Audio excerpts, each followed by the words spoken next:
All right, we have returned to open session. So at this time, is there any public comment?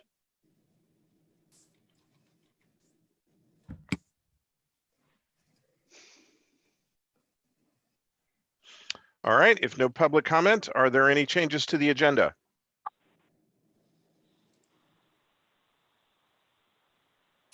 Dan, I'll just interject that we did not have any public comment that came in by email either. Okay. All right, so let's see. So if there are no changes to the agenda, we will move to committee meetings. I think I saw a note we wanted to move around the order of the committee meetings tonight. No, we just want to move around the order of the items under facilities. So I'm sorry. Let's start with Education Committee. Okay, absolutely. We'll start with education. Okay, we're going to hear about the remote learning like we talked about last time. So thank you, Miss Angela Dolzel. She's going to take us through it.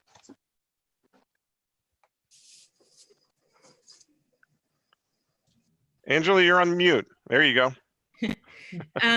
Are we showing the presentation? Is that being shared? Or Don, you have the screen sharing, right? Because you're the host. Don's on mute. Don is on mute. Yeah. Okay, so you want me to share that presentation? Hold on, you have to pull it up. Angela, do you have it up? I should be able to turn it over to you. No, I don't have it up. I can put it up though.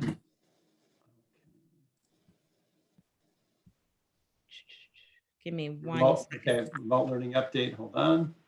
You have it? Yep. Okay, great.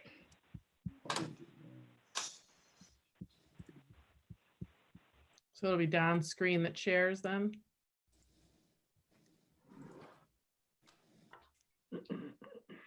Perfect. There we go. Thank you, Wonderful. Don. All right. Thank you, everybody. It's good to see everyone again. Tonight, we are going to bring to you an update on remote learning. This update comes from observations from administrators, from other teachers, from collaborations, from meetings with staff members, as well as from surveys. We're going to begin with talking a little bit about instruction. So we'll go to the next slide. All right, so many of you, many of you have an idea of what instruction looks like based on your own family's experiences or on your friends' family's experiences or neighbors that may have talked to you. But I want to open that window a little bit more for you and talk to you a little bit about what we are seeing as administrators happening in a variety of classrooms. So remote learning has caused many of our teachers to be more innovative. We've seen virtual lessons with whole class instruction, as well as some of our teachers are using breakout groups through Zoom to teach small groups in classes and have small groups working together. During some of these lessons, teachers have used anything from a dry erase board to document cameras to help demonstrate different concepts that they're teaching. We've even had teachers who have recorded lessons for students. Most recently, I saw a video of one of our special education teachers trying to help her students understand physics. And so utilized herself on a bike, teaching different vocabulary words from physics. I know that our orchestra teacher has students submitting themselves playing their music so that she's able to assess how they're engaging with their orchestra lessons. Just to name a couple of ways that our teachers are utilizing videos through WeVideo or Screencastify to help their students learn. They've had to look for innovative ways to engage their students in lessons. As I mentioned, we've had students creating video or teachers creating videos to demonstrate different concepts. Teachers have found ways, besides our orchestra teacher, using video to demonstrate her students' knowledge. Teachers have found other ways for students to demonstrate their knowledge through means that might be other than submitting writing samples or worksheets through Seesaw or Google Classroom. I know our band instructors are finding a variety of ways to engage our students as well at the middle school level. The instruction that's happening throughout the remote learning period, has also led to what we see as a great collaboration among our staff members, especially at the elementary level, where we've had our grade levels collaborating weekly to help plan lessons, to help problem solve, to help each other out with different things as they're learning new technology throughout this period. In terms of special education. So with special education, teachers are providing direct minutes with students via Zoom. They're recording instruction, and they're also joining in classes that they co-teach. The special education staff members continue to team with the general education teachers to plan for accommodations and modifications for our students with IEPs. The related service providers are providing direct therapy via Zoom. And IEP meetings continue to take place with family and school team members participating remotely via Zoom as well. For our special education students who are eligible for extended school year programming, our staff is assisting to prepare them for the LADSI ESY program, which LADSI plans to deliver remotely. So now looking at slides, the next few slides, we're going to talk, Don's going to talk a little bit about technology during the remote learning period. Really, since March 13th, just some of the changes or things that we've had to do from a tech perspective. We've expanded the one-to-one program first for grades 3 and 4.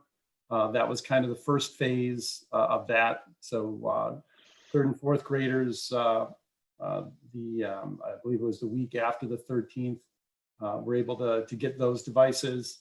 And then we focused on, over spring break, focused on getting Zoom account services up and running for District 96 staff, and making sure that all the devices that we had out to students were also running the Zoom application.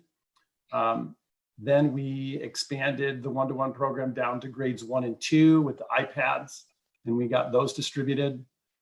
Since we aren't full one-to-one at kindergarten due to some classrooms having multiple sections, and so the devices are used in both AM and PM sections, we did the kindergarten iPads kind of on an as-needed basis. We put out communication to parents asking if they needed a device.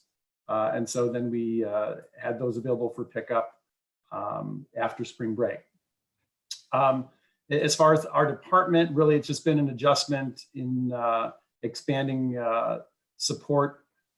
Our parents have become, community has really become our largest submitter of tech tickets, supporting the devices while they're at home, or if parents are running into any issues with students being able to access resources. So my teams really switched into a mode of supporting parents and students at home. Also, obviously, with meetings like this is new.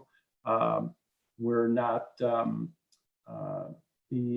Riverside TV's not broadcasting, and we've implemented these services so we can keep the board meetings available to the general public. We've also had to adjust our residency verification processes and registration portal capabilities, and I think we're going to be getting into that a little bit more later in the meeting. What we're doing now is we're focusing on looking at what are our remote telecommunications options, because one of the feedback we're getting from some teachers is that in making phone calls to parents, not wanting to necessarily have their cell phone out there to communicate to them. So we're looking at actually providing connectivity to our internal phone system, so it looks like it's coming from the district, and they could actually use soft phones on their computer. So we're really focusing on that more for next year if we need them. I think one of the other questions that has come up along the way has been, what is our accessibility at home? So we did put out a survey to parents whom we didn't already have the information, just to verify. what their connection type, and we're pretty much at a 100% connectivity at home, just based on the type of connectivity. Most do have a high-speed connection, but there is a small percentage that do rely on smartphone browser access or mobile hotspot connectivity. Any questions on any of that?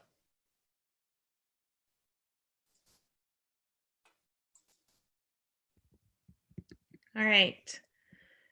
So we surveyed our parents beginning April 22nd, and we also conducted a staff survey beginning April 24th. We do have plans to survey the staff and parents again at the end of the remote learning period. And we'll also be conducting a student survey as well at the end of the remote learning period. Here you see a couple of the questions that our parents were asked. We asked about the workload for students and how it's been since spring break. You can see here that the majority of our families felt that the workload's just right, with a number of parents feeling that it's too much and a number of parents feeling that it's also too little. We also asked throughout these past 3 weeks since spring break, has their child had real-time connections with the teachers? And if they have, on average, how many times per week? And with this, we were trying to gauge where our teachers were at with virtual connections with students. You can see there that we have some that were at 0 times per week, and then we have some at 3 and 4 and 5 times per week, with the majority being 1 to 2 times per week. I do want to note that 0 times per week, when the survey was given, we didn't have a way of denoting at that time for parents whether they were talking about their homeroom teacher, special area teachers, encore teachers, who those teachers were. But for some parents, they did say that it happened 0 times per week. Next slide. And then the next 2 questions that we had were, I find the real-time connections between my child and their teacher to be valuable. And you can see that the majority of our parents do find this to be a valuable opportunity for their students, as well as a majority of our parents finding it to be a manageable opportunity for our students. And that question comes from hearing from some parents that it was hard to manage multiple Zoom meetings for a number of students in their families. If you have multiple children in your family, it might be hard to manage that. So we wanted to gauge where that really was at, if that was a serious concern, and by serious, I mean something that many parents were feeling, or if it was something that a small number of parents were feeling that we needed to keep in mind, but that it wasn't a problem for the majority. And as you can see here, the majority of our families are able to manage the virtual connections that their families are having. So there were, on the parent survey, 3 open questions that we asked, open-ended questions that we asked. We asked, what has gone well? What challenges are you having? And anything else that you'd like to share? And so I just want to highlight, of course, with open-ended questions, you can get a number of singleton answers, but there were some things that stood out because they were mentioned in a number of comments from parents. So when looking at the things that are going well, many parents appreciate the regular or daily Zoom calls that their students are having. Some specifically mentioned that their Zoom meetings take place in the morning and help set the tone for the day. And they really have an appreciation for when teachers use small group sessions to teach lessons. A number of parents appreciate the communication and response time of their teachers. They like video lessons that the teachers have posted in case students weren't able to attend Zoom lessons, and some that are posting video lessons in place of that virtual synchronous learning, that real-time learning. They were using video lessons instead, and parents have appreciated that. There are a number of parents who feel the caseload is manageable and their teachers are well organized. And a lot of primary parents have appreciated the learning mats that first and kindergarten students or teachers have provided. And they also see Seesaw as an added benefit. With challenges, the most noted challenge for families has been trying to find a balance between helping their students while working at home. For some families, that challenge of finding a balance has been between helping their students and working outside of the home. A couple of parents mentioned that it's been hard for them to work outside of the home during the day and then come home and try to balance getting dinner ready and doing remote learning. And so that's been a challenge. And then for others, it's being a single parent and maintaining a household while also helping their students. So balance was the most mentioned challenge among our families. Other challenges have included completing the special area assignments. A number of our parents are having trouble completing the core subjects and then the special area assignments on top of that. So like the music, PE, and art lessons. Most of the parents mentioned how valuable they find those classes, but just that on top of the core lessons has been a challenge. And so they're looking for other ways, or they do other things as families that are physical in place of physical education or artistic, or some students are still taking virtual music lessons. So they're getting music in, they're just not doing the assigned work from the teachers. We have families that feel more work is needed because their students are finishing early. However, as you saw, the majority of our families feel the workload is just right. We also have families that would like to see multiple virtual sessions a week, and some virtual sessions are used for instruction as well as connections. The majority of our staff members are using Zoom to do more social emotional morning meeting, connection building type activities. And so while we do have staff members that are teaching through virtual instruction, there are a number of families that would like to see that happening more often. And there, in the beginning of the remote learning period, there were numerous emails coming from the district office, coming from principals, coming from classroom teachers. And then if you were a family that had multiple students, you were getting emails from multiple teachers. And so one of the challenges that was noted from parents is that there were a lot of emails coming out, and families have said that that seems to have improved. And we continue to talk as a district leadership team on how we can streamline communication so that we're not overloading our families.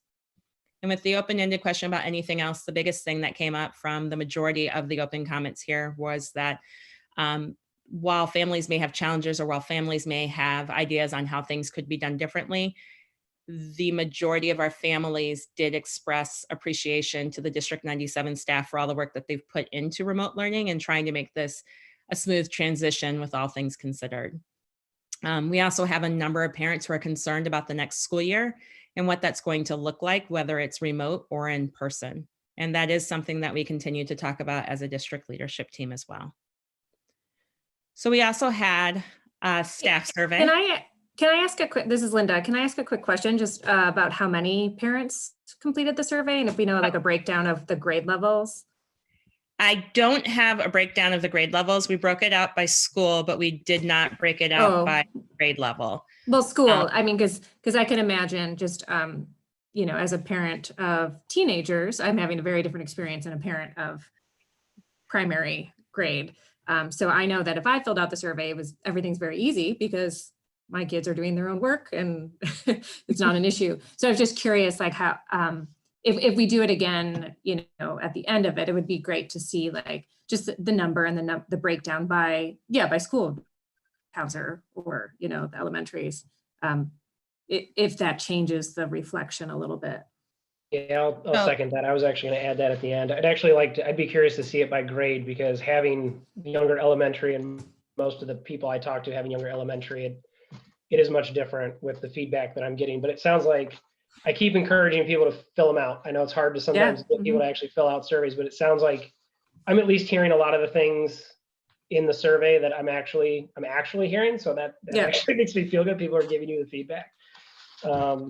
But yeah, it would be kind of interesting to see it by grade and like how that skew kind of changes with the age. Yeah, I just worry if we took all the Hauser kids out of it, possibly is, you know, does it look a little bit different at the elementary school? Just because I think it's two different experiences. Well, even within elementary school, as you mentioned, you know, by grade, a first grader is going to have a lot different experience than a fifth. Yeah. Right. Yeah. Like I basically, I am with her kind of almost like not a personal assistant, but, you know, a coordinator for most of my day. And then I'm trying to work. So yeah, it's not necessarily a burden, but it is tricky just to manage. Whereas my high schooler, you know, she's on her own and happily managing her things. So it's not difficult, but it's time. So. So, but getting to your point, Angela, what how many people did respond, and do we have the break? You said you had the breakdown by school, so at least we have an idea of the type of responses we're getting. So we have 112 parent responses Nice. and broken up by, oh, wait a minute. I thought it was broken up by school. It is not broken up by school. The staff survey was. So Okay. what I will do then, and I was going to do this with the grade level, but I'll do it with both. When we do the end of the remote learning survey, the follow-up survey, I'll make sure we have a place to identify school as well as grade levels that your students are into. Thank you. That'd be great. I'm done interjecting now. Sorry. Are there any other questions though, while we're talking about the parent survey before we talk about the staff survey? Okay. What are we doing, or have we thought about anything with like interventionists, or I don't know what the actual term is, but students that are getting flagged for maybe falling a little bit further behind and they get pulled out? I heard you say like small groups, maybe that's really the way to do it, but I haven't heard a lot of feedback about small groups happening, but it sounds like small groups are happening. So maybe they're just happening somewhere else. Is the small groups for some of those catch up or additional assistant type things that are occurring, or is that a different purpose? So it's actually hasn't been for the interventionists and like specialist areas. The small groups have been for general education classrooms. There's some legal documentation you have to sign if you're going to do small group lessons virtually, because it affects confidentiality when you have a small group of students who receive services, and then parents can see that so-and-so has services and so forth. So we actually have though, our wonderful interventionists and specialists have been working one-on-one with students. Our math interventionists have scheduled meetings, as do our reading specialists, with the kids that they were working with through the MTSS process. And they work regularly with their students one-on-one, and have commented that they've been seeing a lot of growth in their students based on those interactions. Have the teachers, in whatever means, noticed like any additional students that have started falling behind that might need some of these services due to the lack of physical education that they're having, or physically being present in the school? So they haven't noticed anyone that we've documented as marking them as a tier 2 or tier 3 through the MTSS process student. We do students who are not fully engaged.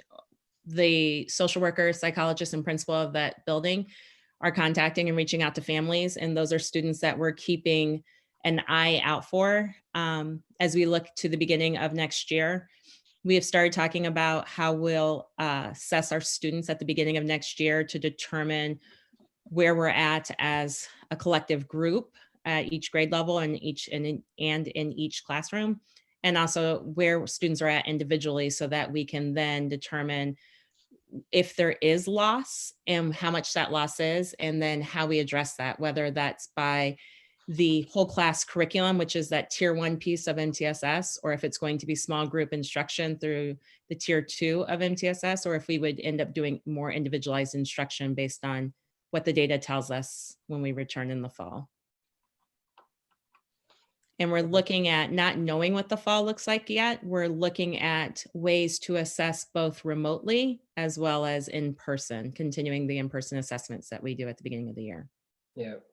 Yeah, and that's more of what I've been thinking about recently, is just everything you read and where we're at in Illinois, and not even peaking for another like week and a half or something like that. And then potentially a second wave, and then strep and flu and all that. It's like, it feels more and more real that we're not actually going to go back to our schools in the fall. And so what can we do in the next month to really learn and really push ourselves as far as we can, and figure out what to do. But I'll just say, a lot of parents have kind of noticed that just without that constant regular structure and schedule and having a true educator, I'm not a good teacher. That's why I'm not in education. Well, it's one reason I'm not in education, but just looking at that and going, clearly some of the students are, I don't necessarily want to say regressing, but like clearly just that lack of repetition from just constantly being at home is I think, starting to show up, at least from folks that I've talked to and stuff. So. And I'll just say personally, Wesley, I am an educator and I am not a good teacher for my kid, right? So my first grader, I'm looking at the work he's doing for me, and it is not the quality of work that he would do For in his own school. teacher. Yeah. He's a teacher pleaser and he works harder for his teachers. And then when he's at home, he is cranky and whiny. So he does not work as hard. There's So- definitely that component for sure. So don't feel bad that you're not an educator and feel like you're not a teacher. I am an educator and I still question my ability to teach my own children. That does make me feel a little bit better. Any other parent survey questions?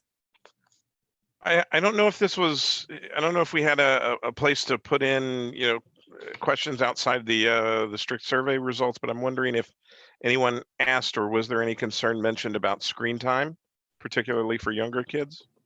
There were a couple of people who had mentioned, in two actually, exactly, who had mentioned a concern of increased screen time, especially as you said, for primary age students. What I had read in some articles from the American Academy of Pediatrics is that parents should expect that screen time is going to increase during this remote learning period. It's just a natural part of where we're at, given that there are parents who will utilize screens to help out with their own childcare while they're trying to work from home as well. But the thing that they said, even with that increased screen time that we're going to see during this period, that we still have to pay attention to our children's cues to make sure that socially, emotionally, that they're doing okay, that they're going to have questions and that they're going to present their concerns and questions in different ways. Could be being clingy, it could be being cranky. And that we also have to, while we know screen time will increase because of instruction and because of the use to help with juggling work and childcare responsibilities, we do have to also, it encourages that the American Academy of Pediatrics also encourages that families work to go offline and to do activities as families, like going for walks, playing games, reading together, cooking, baking, sports, those types of things. And then also just being cognizant of sleep patterns and not letting this increased technology time throw our kids off of their schedules. So not letting students miss meal times or eating later or going to bed later, and also looking at screen time to be more positive. So while video games are fun for kids and a way to be on screens during that time that parents are trying to juggle workload and childcare, that we also look at educational games that they can play educational games, or that they're video chatting with relatives. Even my own sixth grader, we've let her chat more with friends because that's the only way that she's been able to socially connect with her friends. So looking at screen time also in that positive connecting way as well. So those are some of the things that I've just read up on recently of the increased screen time that we're seeing in our kids. I did notice one thing. I have a first grader, and I did notice she was having some eye strain that she didn't normally have, just because of being on the iPad a lot. And even when we had her, when they go to the doctor for the optometrist for kindergarten and all those exams, they had said, be careful, make sure they're looking far away outside at trees and things to keep their vision in check. And I think that's probably my biggest concern now, is making sure she gets some outdoor time to have her visual perspective change, because they are indoors looking at a close screen all the time. And that's the one thing I did notice, for at least for my child. Every child's different, obviously, but that was something that was new for us. And that's a real concern, Sherry. We've noticed, I know during meetings with my counterparts throughout West 40, we've talked about even the teachers are noticing eye strain, and administrators with all the meetings that they're having are also noticing that eye strain. So definitely a real concern, not just in adults, but as you're mentioning, with our students as well. And one thing that I'd like to also point out is that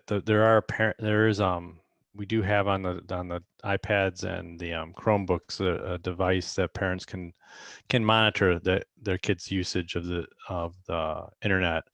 because one of the problems that I personally encounter is that YouTube is a great distractor. And so I do know teachers do use that to for some instruction, but that does I need to block it when they're not in school, because my kids will do like get online and watch YouTube. They're watching old board meetings. I wish it was only that.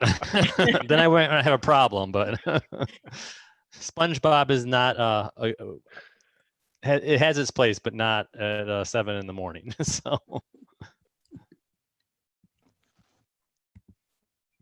All right. just something we might want to stress. I know Don has sent that out when we distributed it. Maybe something we might want to stress again, that we do have that, so parents might have a little bit more control over that.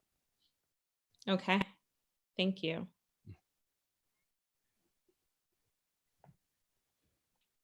As we move on to summer school, do you have anything else for the remote learning, Angela? Just the staff survey results. Okay, great. So we'll go to the next screen that will show you a couple of questions that we asked the staff members. So you can see here, we wanted to gauge the staff's perception along with that parent perception of how many virtual meetings they're having. You can see when we asked the staff members how many real-time meetings they've had with their whole class, you see these responses. That 0 times per week, I do have to note, is because the staff survey did not delineate once they picked that they were a certified staff member, it didn't delineate if they were a special education teacher or a special area teacher or an interventionist. So those people that didn't have a whole class put 0 times per week because they weren't doing it. So that's where a large chunk of the 0 times per week comes.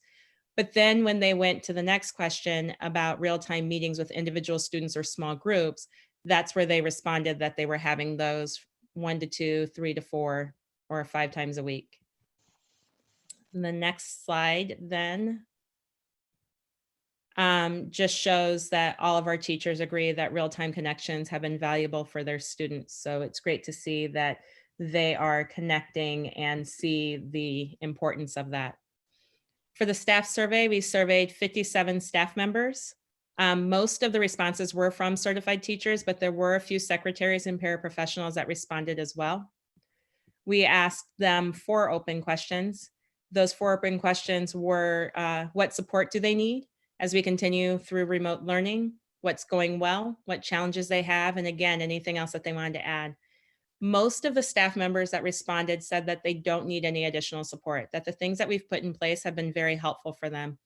A few of them mentioned that they would like special area teachers to join their Zoom sessions. And I know that that is something that has started to happen, and that we have had music teachers, art teachers joining, art teachers joining the class sessions and connecting with students during those class sessions.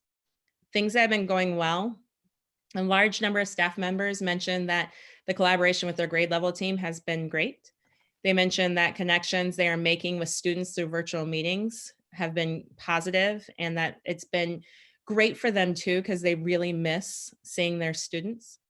The technological professional development that has been provided by Jason Smith and Sarah Hickey was mentioned by many of our staff members.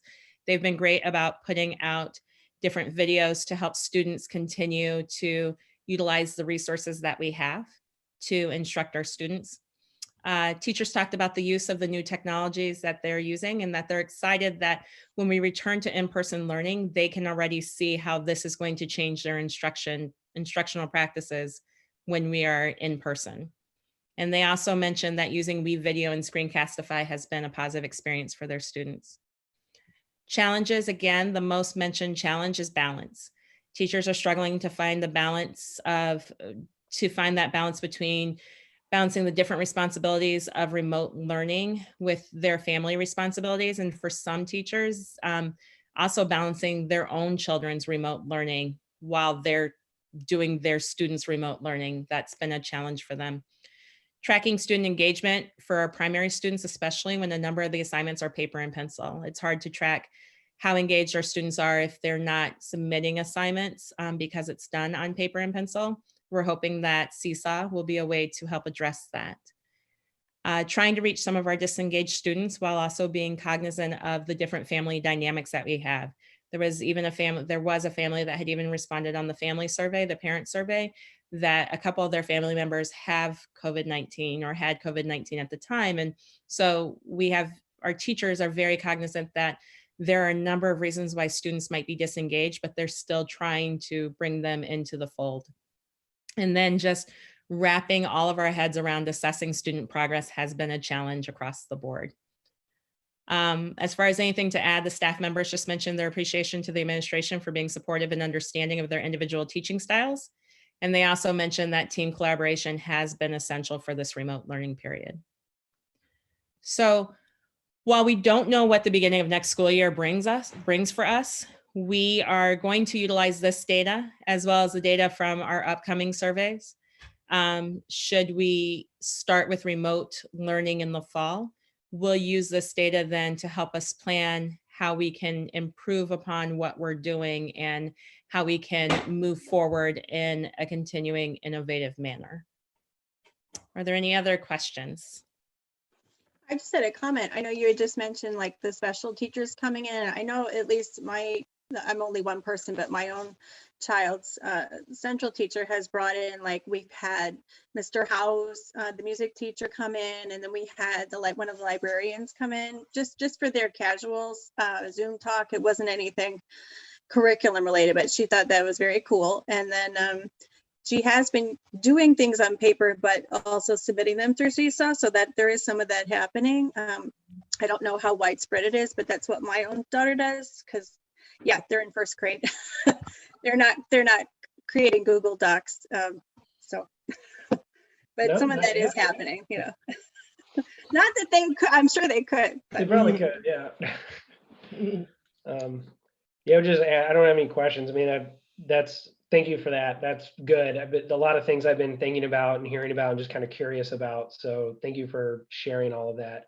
I think I sort of get the sense from the small group that I am still able to actually get out and talk to and stay in connection with and everything, that it's kind of one of those, I sort of feel like it's been this wave effect that I'm sure everybody's kind of in the same boat. It's like, at first it was, oh, this is just 2 weeks, we'll just get through it. And then it was just, oh, it's another 2 weeks. Okay, we have to adapt. And then it was another month and it's like, oh God, what's going on? And now it's like, okay, this is our new normal. And now I sort of feel like the expectations are really starting to rise, because it's like, okay, if this is how we're going to be schooling, then how can we advance it? How can we make it better? And so and I think under you being able to share some of the challenges, I don't think everybody naturally thinks about the entire district population and the different challenges that you've highlighted here versus their own experience or their neighbor's experience, like you were kind of talking about in the beginning.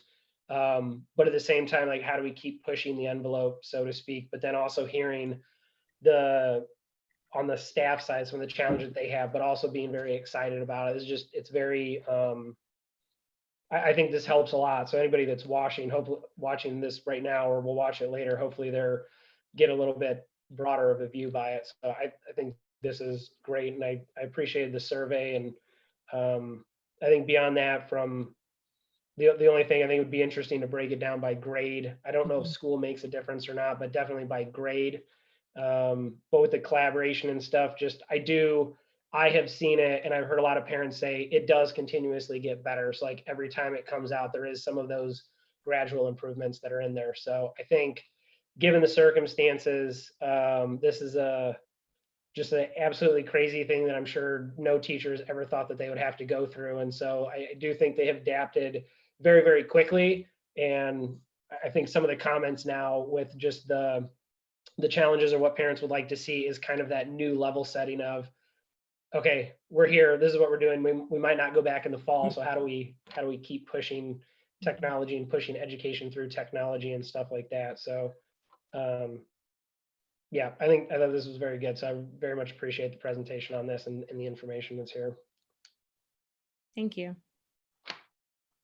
I just have one last question. It's actually for Don, and my apologies, I should have brought it up earlier during the technology section, but I wonder, it seems like a few weeks back there was some concern about Zoom and security, and it seems like that things have improved on their end, or at least somewhat of what I've read. I don't know, Don, if you have any experiences or if anyone asked any questions on that.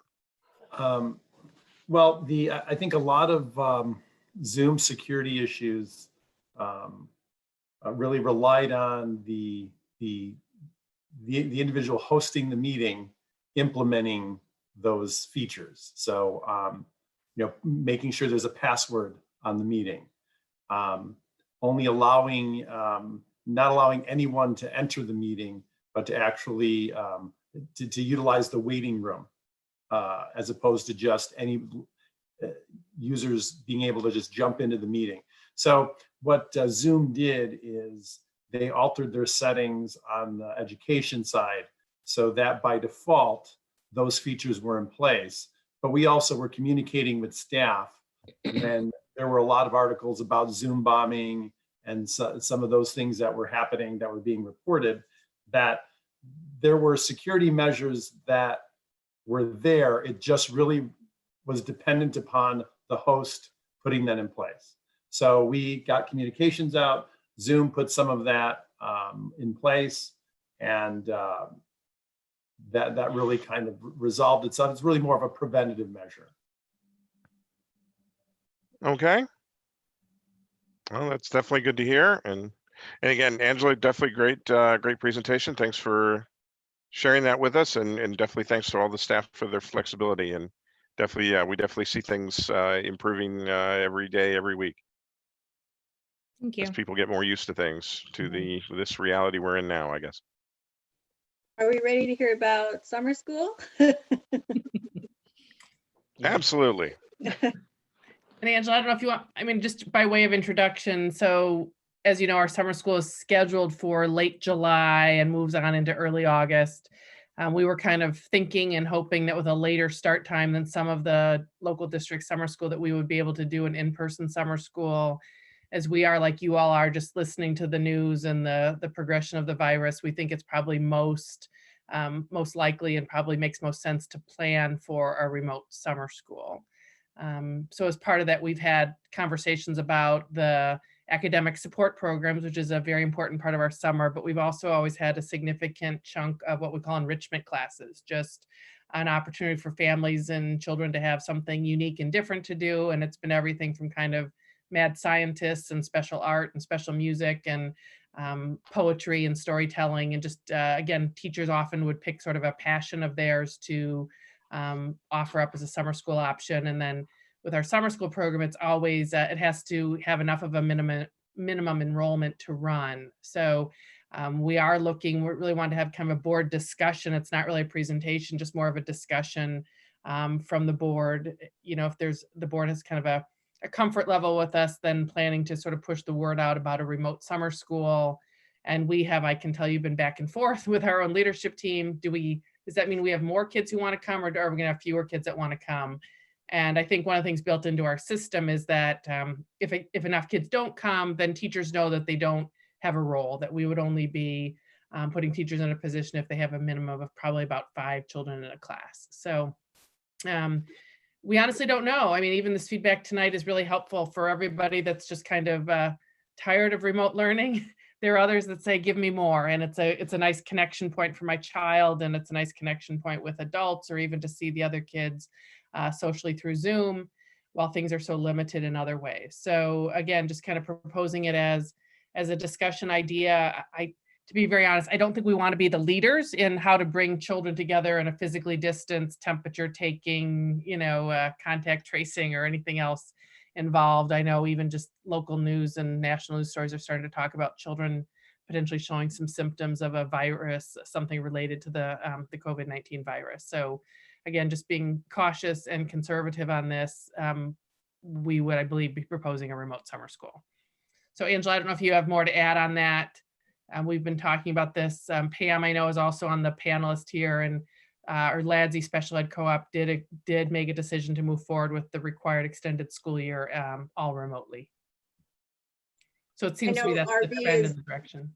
Oh, sorry. I know RB is doing remote summer school. I just heard about that, but I think that's probably the safe way to go. I guess I just had a general question regarding summer school. And is it going to be a lot of like what we're doing now where there's part Zoom, part workbooks, or is it going to be all sort of, because I've heard like sort of variations of like what summer school is going to be. I mean, I heard one district saying it's going to be completely online Zoom, like the whole class is going to just be a Zoom class. I mean, is there any thought of like how we're going to be doing that? So that's part of the conversation that we're in right now. We're looking at our software resources to see what resources we'd have that would supplement the instruction. It would need to be small group instruction as well, with Zoom lessons, actual synchronous instruction, because when you think about summer school, at least for the skill building part of summer school, we're going to need to be working on skills. So it can't be a lot of independent work. It's going to have to be instructional work, but then students may be released to go work on something that they were just taught, to go practice something they were just taught. So we're still working on exactly what it will look like, but it would include synchronous instruction with Zoom. It may include some type of software for math and/or language arts. And then there would be some type of independent work, but it would be practice of what was being taught. Thank you. Mm-hmm.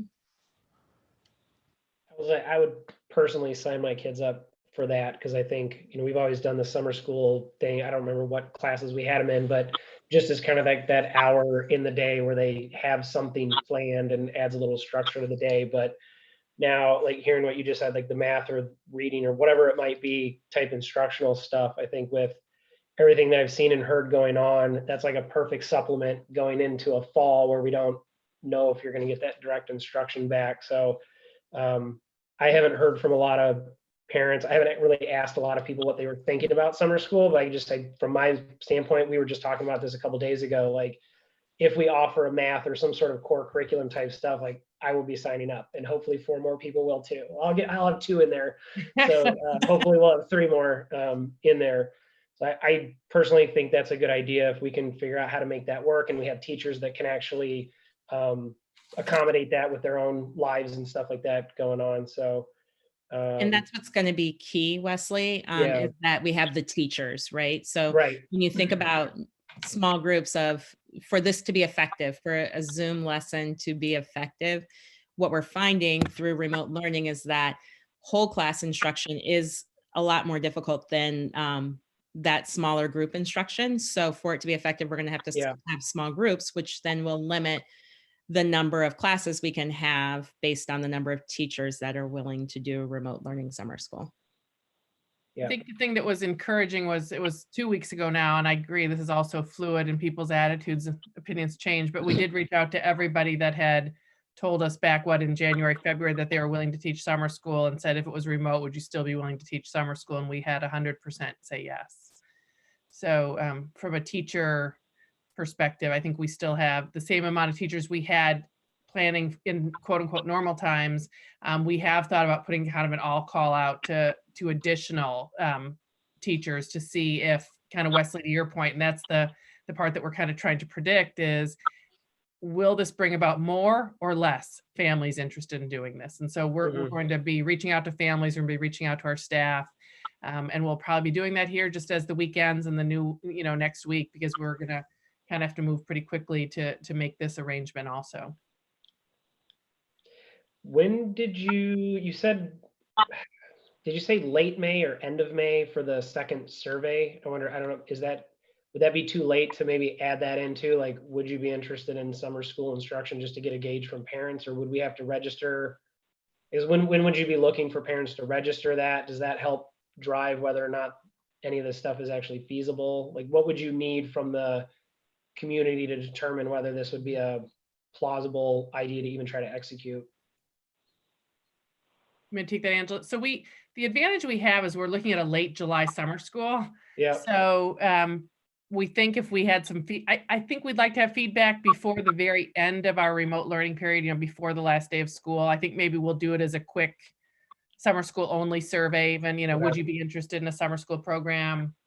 If this were available, would you consider registration? Not that it has to bind people in any way, but to think about, you know, do we have the right amount of personnel sort of, you know, potentially on call here? And then I'm guessing that is probably going to, it's probably going to be impacted by grade level too, right? Because you're going to have to group kids of the same grade in those smaller classes too. You wouldn't be able to, like for an art class or something like that, you could have kids of different ages, but if you're doing academics, it would have to be like same level standards or whatever of knowledge. So yeah, that one's gonna be tricky. Okay. Mhm. And I guess I had one question. How do we price this the same way we always do? So Jim is, we've been looking at that, and our goal with summer school has been to kind of meet, well, I shouldn't say, for enrichment, it's been to kind of meet our costs.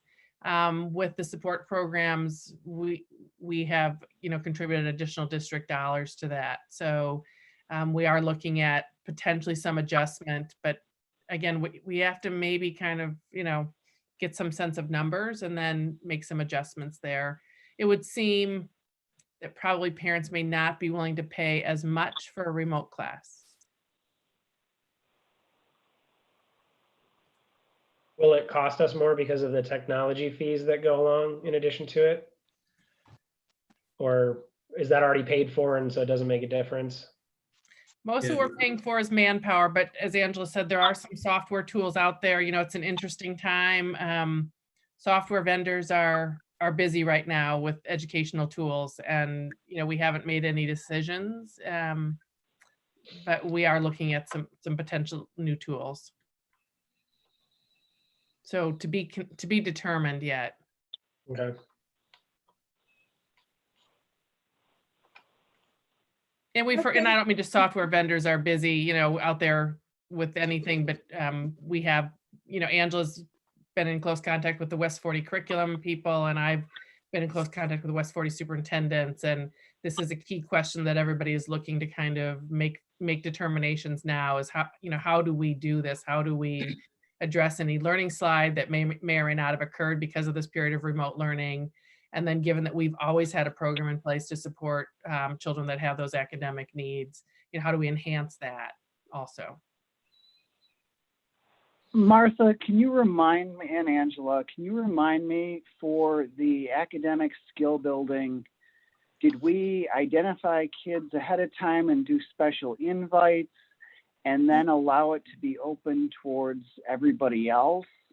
And do we still continue that philosophy? And are there more kids who are wanting extra help? The same? I'm sure remote learning has challenged us in how to assess current skills. You're asking all the exact right questions. And if you'd like to join our meeting tomorrow morning at 9 o'clock with Kim, our summer school principal, and this whole team that's on the panel, these are exactly the critical questions. We use winter data, what we call our winter benchmark data, to invite families, invite children into the program. And we've had a lot of questions if we need to sort of spread that out a little wider.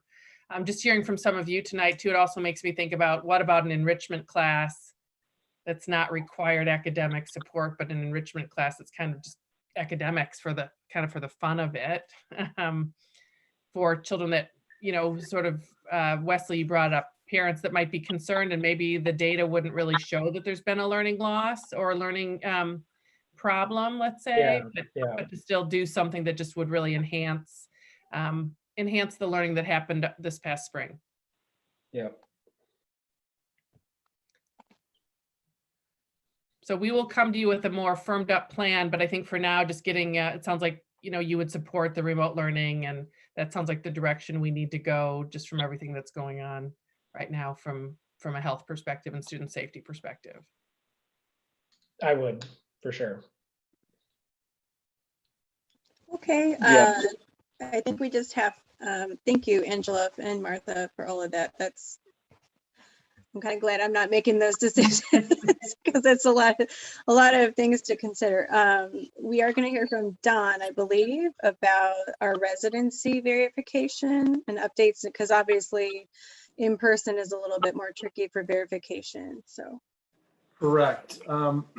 And I'm sure you all recall, it wasn't too long ago, a few months ago, we really looked at reducing the number of families that had to come in and do in-person residency verification.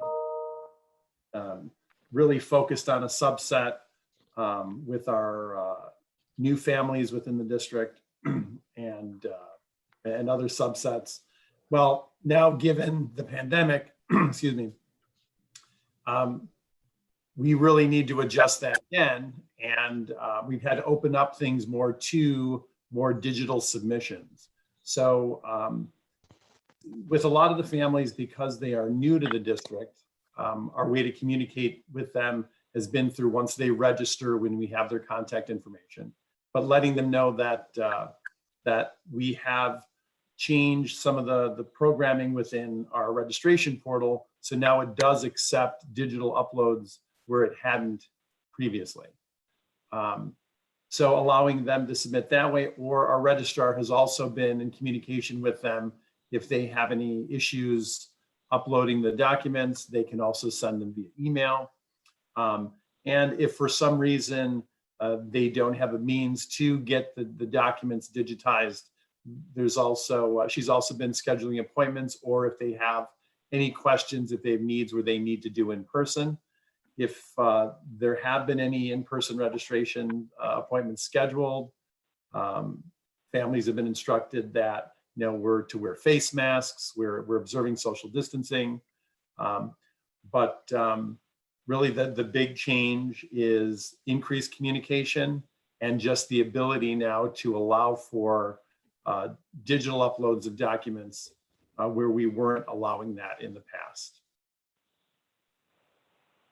Martha or Dawn, do you know if we've had, maybe it's too early to tell, but any shift in the numbers of new students that we normally get compared to, maybe it's hard to tell because we get them through August, but have you noticed any changes in the numbers of new residents or students? I can't speak to that at the moment because we really haven't been looking at, well, how many new registrations do we have? It's something that, you know, we can definitely get back to you on that and take a look at either information we had last year or, you know, the bulk of our new students are kindergarten. We can look at that kindergarten class to see how many have registered thus far. But that's definitely something we can report out perhaps, you know, next week sometime. Yeah, thank you. Yeah, we often get, I know Martha would say we get them late August sometimes, or even Right. some new in September. But I was just wondering if there were any lags or differences that you noticed, but maybe it's too early, so. Yeah. Well, we can check year to year because we do have the incentive for kindergarten. We had the early bird registration, which ended April 30th. So we can at least look at our April 30th numbers and do a comparison to last year. And then we can also see if people, if families have started the registration but just haven't completed it. Thanks. You're welcome. Okay, I think are there any more questions for Dawn or Martha or Angela? Because otherwise I'm gonna move it, direct it to Mr. Miller for finance. Okay, Mr. Miller. Jeff, you're on mute. Yeah, can you hear me now? There you are. Yeah, I think there was only, thanks, Sherry, there's only one item I think that Mr. Fitton wanted to discuss with the board. Mr. Fitton, do you want to cover that point? Sure. Normally the budget isn't approved until September. I think it's required to be approved by September 30th. And there's some big spending that we wanted to alert you to and make sure that it was okay to start ordering in July so that we're ready to go for school. And on my memo there, it's mostly technology, and it's part of replacing some technology that we do every year and annual renewal on software. So we just want to point out that some spending needs to be done before the budget's approved and make sure that it's all right. Does anyone have any questions about any of these items that are listed? I think there are 3 items. Is that right? Right. The only thought I had was that I don't know how many Chromebooks we have in total, but it feels like a lot of Chromebooks. So is that a third? Is that a half? Is that 90%, 100%? Like how much of our total Chromebook inventory would this be replacing? Well, what we do with the one-to-one program, sixth graders, every class of sixth graders get a new device, and that's a device that they have for 3 years. Okay. So this is the annual purchase of those approximately 200 Chromebooks, the cases, the licensing that goes with that. So that's our annual one class full of students Chromebooks. Gotcha. So essentially a 3-year cycle of going all the way through. Okay. Correct. Anyone else? Does anyone else have any questions about the either that item or any of the other 2 items? This is just a minor thing, but since we have so many Chromebooks and iPads that are out more than usual, do we know if we'll need replacements for any of those, or are we collecting them to check them? Or that's a hard decision whether we let them keep them over the summer. How do we know what needs maintenance, or if we need to purchase replacements for those? If something happens at their house, or Well, that's with the one-to-one devices that, sixth grade, well, the middle schoolers have for 3 years. The junior high has 3 years. We collect the 8th grade devices, and so that provides us a pool of spares. And so a lot of what we use even when families have run into technical issues, we haven't been, collecting the broken device and then giving it back to them. We're just giving them spares. So we've already talked with the junior high about the administration about the need to collect these devices because they do have a lot of value in terms of providing hot swaps for kids that need just a repair. right? Because we have 3rd and 4th graders with Chromebooks now too. So no, thank you. I didn't know that. I guess I did because I had my child go through that, but I forgot. Yeah. Well, I know that we are looking at, what our needs possibly would be for the fall. Our immediate need is to get these for the 6th graders. But if for some reason we did need to come back with an additional purchase, whether we're using some of the grant funds that are available or what, we'll base it off of our inventory numbers. Hopefully we get a high percentage of the 8th grade devices back. Normally we have them in school and we can just collect them from them. Now we're relying on drop-offs and such. Is there a plan for drop-off of Chromebooks? It's in the works. In the works, okay. Talk about it. We'll call it a good draft, and I think it's almost ready for final publication. I was just curious if I missed it, but I'm sure. And it's been, as you can understand, linked to this conversation. If we're right back at remote learning next year, what do we really need to do during the summer months? And Yeah. so Don and his team. Right. I know. Why collect them if they're just going to use them again? Well, I mean, kind of silly. I don't know. I don't know. I understand your point, and Don, you probably have your own thoughts on this, but my thought is that we should collect them back up. I mean, it just for maintenance purposes. I know there's things that we do to it. Isn't that correct, Don? We wipe the computers clean. We basically get them ready for the next year.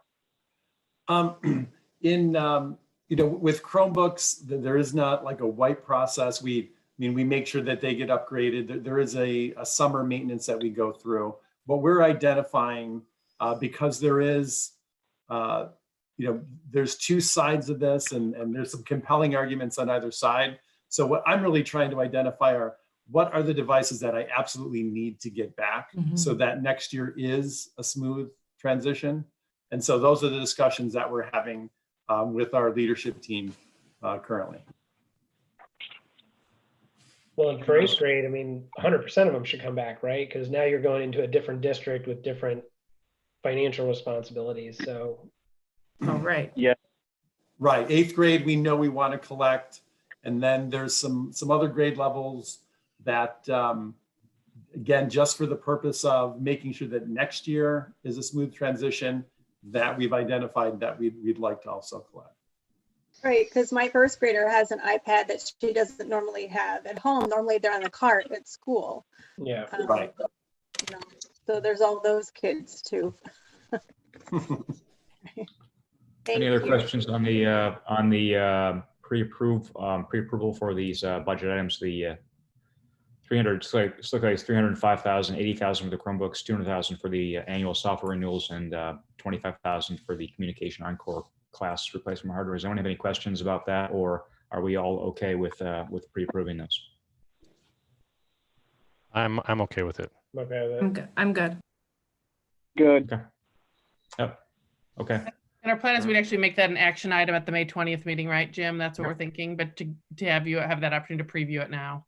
Yeah, that's what we've done in the past. So Sounds good. All right. So I think we're set with that then. Thank you, Mr. Fitton. thanks. Thanks, Don. All right. Thanks, Jeff. All right, next up is Facilities Committee. And then I think here we were going to have some reordering of things. I think we decided we'd start with the furniture and then move to playgrounds and then move to kind of a general overview. Right, Ramesh? That's what we'd kind of decided might make most sense. Furniture might be the most straightforward. So I don't know. Ramesh, you're on mute. Yes, I'm back. Yep. Okay. Can I go ahead and share my screen, Don? I will turn the host controls over to you. Great.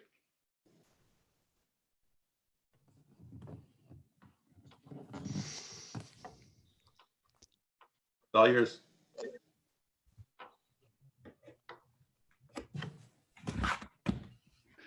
Okay. The last time we met on the board, let me just share my screen.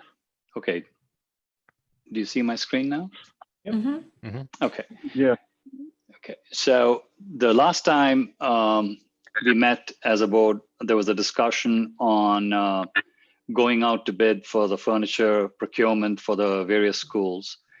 And on April 20th, we put the project out to bid to multiple vendors. We had invited 8 vendors. We received bids from 6. There was a slight hiccup the day before the bids because our attorney, Brian Crowley, said that we had to receive a hard copy of the bids. We were not allowed to receive electronic copies. So we had to hurriedly issue an addendum the day before, and 5 of the 6 bidders managed to get us paper copies. We opened the bids at 1 o'clock on the 30th. The bids were read out aloud, meeting the legal requirement. The bids were tabulated, and then DLA proceeded to review the bids that were received. Steve, do you want to chime in and discuss the bids? I'm going to put them up on my screen. So, sure. So of the bids that we received, again, I believe there were 5 of them. 5 valid bids. Yes. Yes. There was 1 bidder, the Frank Cooney Company, that bid all 7 packages that we had as part of the bid package. They were the only bidder that provided a number for all of the packages. The other bidders picked and chose packages to bid on. And as a result, even when you look at all of the individual packages, Frank Cooney was the low responsible bidder for all 7 packages. There are. The key factor here is the lowest responsible bidder. One of the questions that we were asked is, why wouldn't we have gone with KDI design at 37,000 as compared to 94,000 for Cooney on the Ames bid package 2? The reason for that is this package is not complete. So KDI picked and they were choosing what elements to bid. So if there was a requirement for 100 chairs and 50 tables, he only bid 10 chairs and 12 tables. So the only complete bid was from Frank Cooney. The main reason for this is furniture even though a chair consists of 4 legs and a platform, you still have to go out to different vendors to get a complete bid. I mean, because there are so many different types of chairs that are made, especially in the school systems. So when the packages were designed, we collected information on all the different types of chairs, and Cooney's bid was the only one that is complete throughout the process, and they were substantially lower on the total as well. I mean, if you recall, I said the budget was approximately $300,000 for furniture procurement. His number, with including all the elements, is at $221,000. So it's a very good number that we've received. And we also had a small alternate to pick up miscellaneous elements. So we actually are recommending that the board complete the package along with the $221,000. They go in and award the small alternate as well, so that we have a complete package of furniture for all the schools at the end of construction.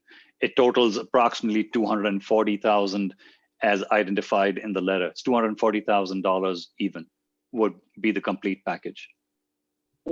Ramesh, what was the alternate items? Do you remember? Steve, you can just fill me in on that one, please. I believe there were 2 items in particular. One had to be was a change in a desk for the principal at Central. The original desk that was bid was a sit-stand desk. That was what was requested.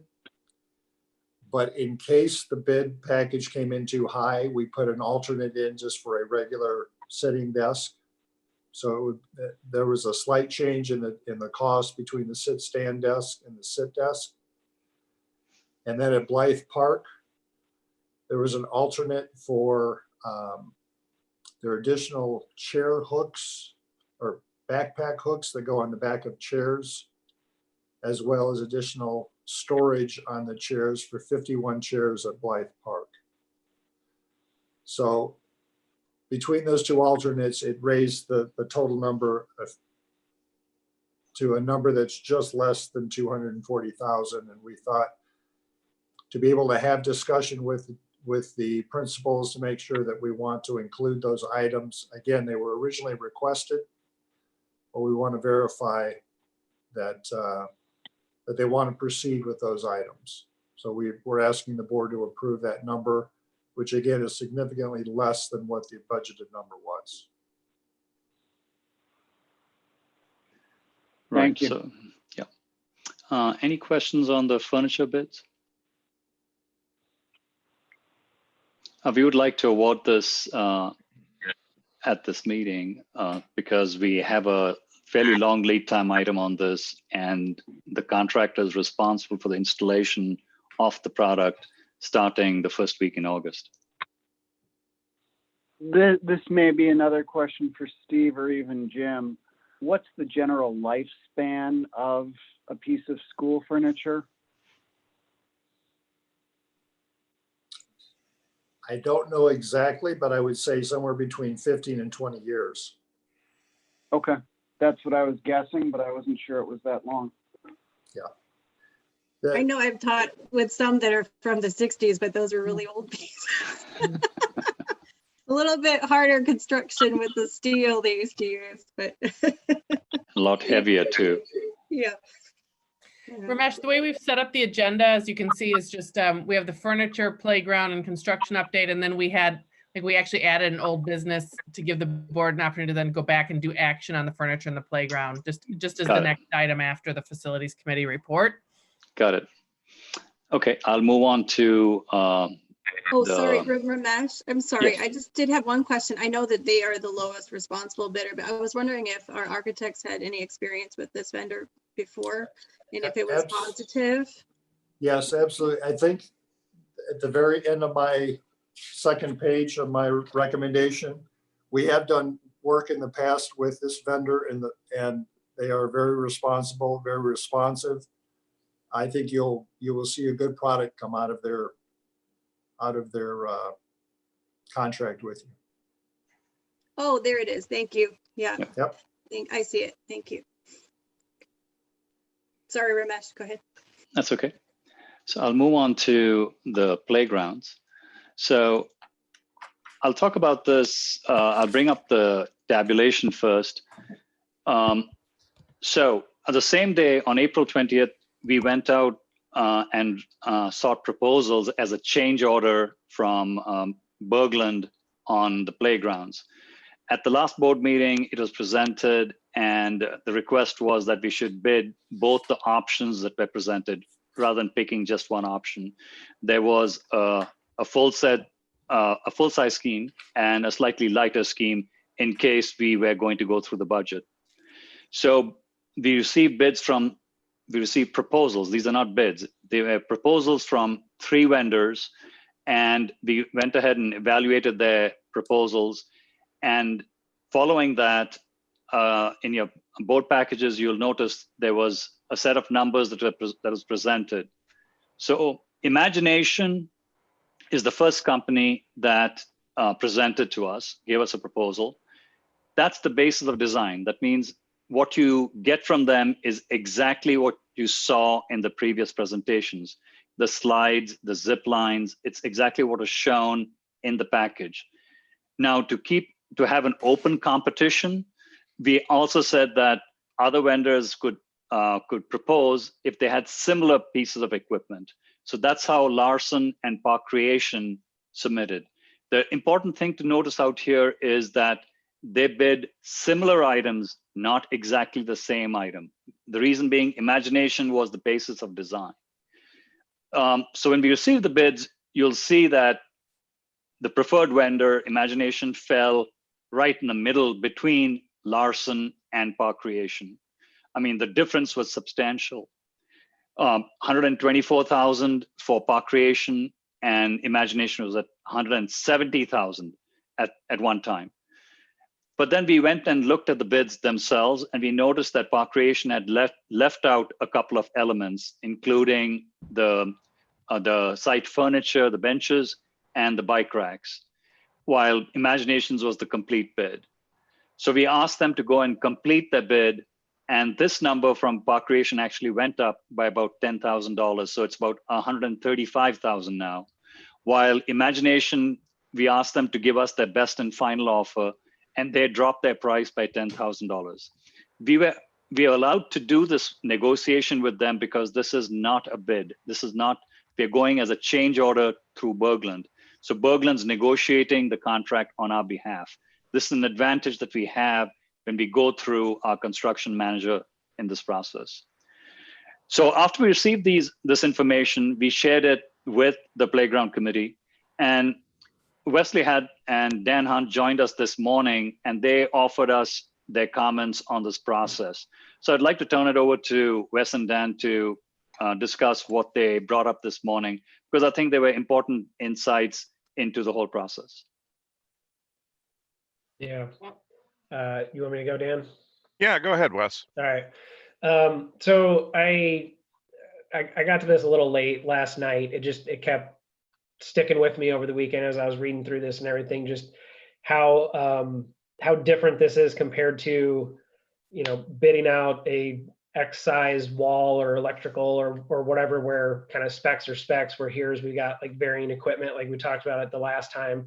I think what I'd like to call it, Jeff, thank you for, didn't even occur to me until we talked about last meeting when you're like, why don't we just bid both of them? I'm glad you did, because that sparked a ton of other, as I'm comparing them, the visuals and all that kind of stuff.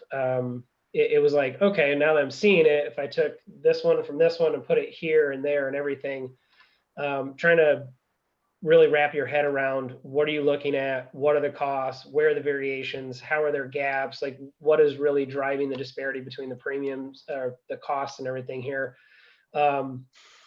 It really set off a number of different things. So one thing that I was asking here is, what are the key criteria to really look at? What are the biggest differences? I think some of the things that Ramesh and Steve and Ryan highlighted was Imagination. We had DLA had gotten a lot of their information from Imagination and worked with them with the scope. So like Ramesh said, the visuals that DLA were to put together for those initial presentations, these are those exact pieces of equipment. With Park Creation, it was a different brand, but it was essentially as close as they could get. And then with Larson, I know we had, and I didn't write good enough notes this morning, but there were some, I think we had some gaps or something like that with the Larson quote. Steve or Ryan, I don't know if you could help me out with that one. I can't remember exactly what you guys were talking about. Larson did his own substitution. I mean, of the product, yes. So. Okay. And so when you really look at like what Ramesh was saying, I think we're down to about it's 35,000. It's 30. Okay. So the 124, does that include 25,000? 25,000. Yeah, 25. Yeah. Because you got to bump the Park Creation one up a little bit. Correct. So relatively minor gap. I mean, I know we're talking about 25 grand, but with the numbers that we're talking about, a relatively minor gap in the cost here. And so we know Imagination. We've DLA has worked with Imagination. We know the specs and the design and all that kind of stuff. So we've got a little bit more familiarity there compared to Park Creation. But I think the main question here was, all right, now because it's not just a certain type of brick or a certain type of copper or whatever, like we're actually talking about pieces of equipment and how they're constructed, and how they're designed, what they look like, what their components are, and things like that. Really looking at these designs and being able to go back to the playground committee, being able to go back to one of these vendors, just looking at one vendor and saying, okay, well, if you took this out, so I'm just going to use the zip line because that's been a big hot topic with the kids in our discussions and all that kind of stuff. So let's just say we want to take the zip line out and we want to put in another smaller climber or an extra set of swings or something like that. What would that really look like? How would that impede our safety barriers? How would that affect our cost? And really get kind of that best case scenario playground that's still within our budget, but really designed around how the kids are going to use the space for a very long time to come, 30 years or so, hopefully. And the recommendation from Ramesh and Ryan and Steve was to at least pick one to go forward with. And because the style of the equipment or the brand is going to be the same, and then you're talking about the different pieces of equipment, the cost will change if we're going to swap things out. But overall, we had a budget of, I think it was like 200 or something like that. And besides Larson, the other two are pretty significantly lower. So we've got a little bit of money to play with and swapping out costs and still staying within the same general range here. But at least going down to one vendor and working with that one vendor to create our like final design of this is what we want. We're going to buy it and ship it and install it and still have it done within the Berglund overhead contract. So we're not increasing any additional cost for site supervision or anything like that. Was really the recommendation going forward, is just pick one of the vendors that we like their style of equipment. And then from there, we can actually work with them to create a final budgeted, we can even put parameters around what that like maximum cost would be or something like that. But I don't think the cost would be a significant change really. If from the committee's perspective, they've been pretty happy with the designs that we've had out, which is exactly what Imagination quoted. So that's kind of where we were. And I think, I'm sorry, I actually just blanked on whether you just said this or not, but I think you had said that part of our cost savings, or what you told us earlier, part of our cost savings were relative to some like site design costs, because these vendors are familiar with Berglund. They actually aren't going to charge us some of the fees that they would normally charge to like survey the site and do some of that extra work. So we actually had some cost savings by going through this process instead of like completely bidding it out separate from Berglund and everything. So that's where some of these numbers are coming in. There's actually some built-in cost savings with the process that we're going through as well. So that's correct. I'd like to interject on that. So since it's going as a change order through Berglund, we don't have to pick the lowest bidder. That's number one. We can go with the lowest responsible. We can go with a person or the vendor who we feel provides the best value to the district. That's number one. Number two is, if we had gone out to open market outside of Berglund's contract, then this same Imagination or whoever we pick has to find a general contractor who prepares the site for them to do that work. So the cost would go up significantly higher. So there's a big advantage of having this project completed under Berglund's contract and finishing it in August rather than later. So there's a big plus, win-win-win for the district by choosing a vendor at this stage. The only requirement is that we would like to give them a go-ahead, because procurement again is delayed. There's a timeline for it. We thought that by May 20th, we can decide on a final design and the number. We would proceed with that. And then just to the alternate one, this is part of the reason I'm picking on the zip line is, so the zip line takes up a big footprint, and hopefully none of the kids are watching. Hopefully they're all in bed, all the ones that are going to be playing on the equipment. That was I think that was a big word in the word cloud that we looked at, but it takes up a very large footprint. It's in this case, it's one track, and it's an accessible design. The alternate one is you can actually make these a 2-track system, and we could put in like a rope with like a disc seat on it, which I think from listening to the kids in a couple of the sessions that I was in, I think that's more of what they were thinking about, is like hanging or swinging or whatever, rather than like a seatbelt car seat thing that you zip back and forth on. That alt 1 bid would be to add a second bar to it. So in order to do a zip line, I think, if I remember correctly, that was like $10,000 for the zip line, and then another $12,000 to add a second one onto it. And so then I started thinking about the comments of the kids talking about the swings, and I think currently there's 4 swings over there, and they talk about waiting in line to swing with their friends and stuff. And so it just really got me thinking as I'm looking at the site designs and then these like more firm numbers on this, is that really the best use of the space for the maximum advantage of kids being able to play on it? Which Ryan, I think it was Ryan, pointed out that the climbers have pretty high capacity, but I think we were only having 2 swings there. And so one thought I had was, okay, how much do those kids really want the swing, the zip line? If we took that zip line away and we put other things there to make it more of an expandable space and more of a diverse space with different pieces of equipment,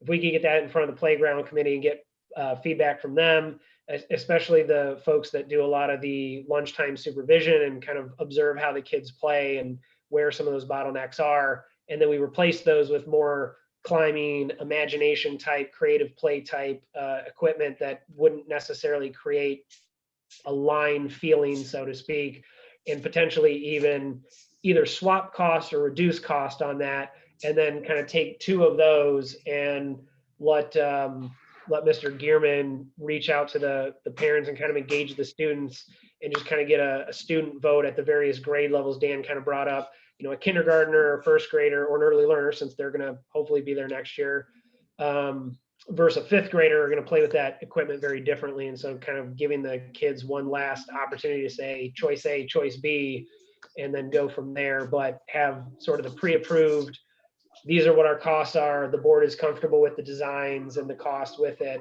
before going out with that. And so here's kind of our general parameter with it. So the recommendation, and I've been thinking about this most of the day, would be to go with Imagination, because we're a little more familiar with them. We've worked with them through the design process. The equipment is really nice. I looked all that equipment up last night, all the different things that they scoped out, and it's pretty comparable to the Little Tykes. It feels a little more, to me, it feels a little more, it doesn't feel as kiddish, if that really makes sense. The Little Tykes stuff, from what I could tell when I'm looking on the website, feels a little more younger aged for a school playground type thing. But at least looking and saying like, okay, we're willing to work with Imagination within this scope, within these parameters, create a final design. Martha's pretty confident that we could get the playground committee together on a Zoom call, or at least feedback through other mechanisms within our time frame of getting all this information back, working with Imagination, getting revised specs, revised costs, all that kind of stuff, and really get all that feedback before May 20th, so that we can feel comfortable about doing a final site design. But at least giving us, we've got the initial groundwork done here, and then another 2 weeks to kind of work on final tweaks and designs and everything before we actually commit to a dollar amount, cutting a check. Okay. Yeah, and just a couple additional points from why I jumped on the call this morning as well. I guess in reviewing these bids, there was a detail I guess I had missed when we'd seen the first site designs or the first site proposals of that zip line in particular. And I remember how it was mentioned how kids were really excited about it. I guess what became clear to me as I was looking at the bids is that that zip line was for accessible kids, with a car seat design instead of something a little bit more traditional, which you've seen on, at least I've seen on some playgrounds of, a pole and with a disc that you can either sit on or stand on and ride it down, as opposed to a little bit more involved of getting into a seat and potentially putting on straps and the like to get into it. I could not have supported any design with just that one zip line, with an accessible zip line, just given the population of that school, who they're serving, who their audience is. And I just felt in particular a single accessible zip line would be very vulnerable to kids, using it in unintended fashions at a time when instructors are not around. Since it's a public playground, it's always going to be accessible, and there are always going to be kids coming on there. So I was happy to hear that there is an option, and there is space available as well to have a second zip line that's more traditional, and then coinciding with the accessible zip line. In fact, that was something that when I was talking about it with my wife, that was one thing she'd mentioned. She'd seen a playground that had a similar side-by-side setup, and thought that was really just a great thing, and provided options and inclusivity for all. And it also, I guess, could, since we're talking about one zip line being a pretty having the potential for a bottleneck, the more if you have two lanes of that can alleviate that as well. Going back to the idea of the park creation with using the little Tykes equipment, I do share Wes's thought that it just kind of looks a little bit more designed or built for younger kids. I would worry about the older kids being a little bit disappointed to that. But then also, I think we had asked Stephen, his thoughts on the design or the building strength of those. And I don't know, Stephen, if you weren't able to give a conclusive answer on that, just because you haven't had experience with it. But I think you were thinking that it's potentially the imagination equipment was a little bit of better build quality. Am I speaking too much there? Go ahead. No, I think you're correct. I believe the imagination equipment has a lot more steel components, say some of the posts and so on for the different levels, whereas the park creation might be relying more on the plastic material. But I don't know that definitively, but that's just the feel I get right now. Mm-hmm. Okay.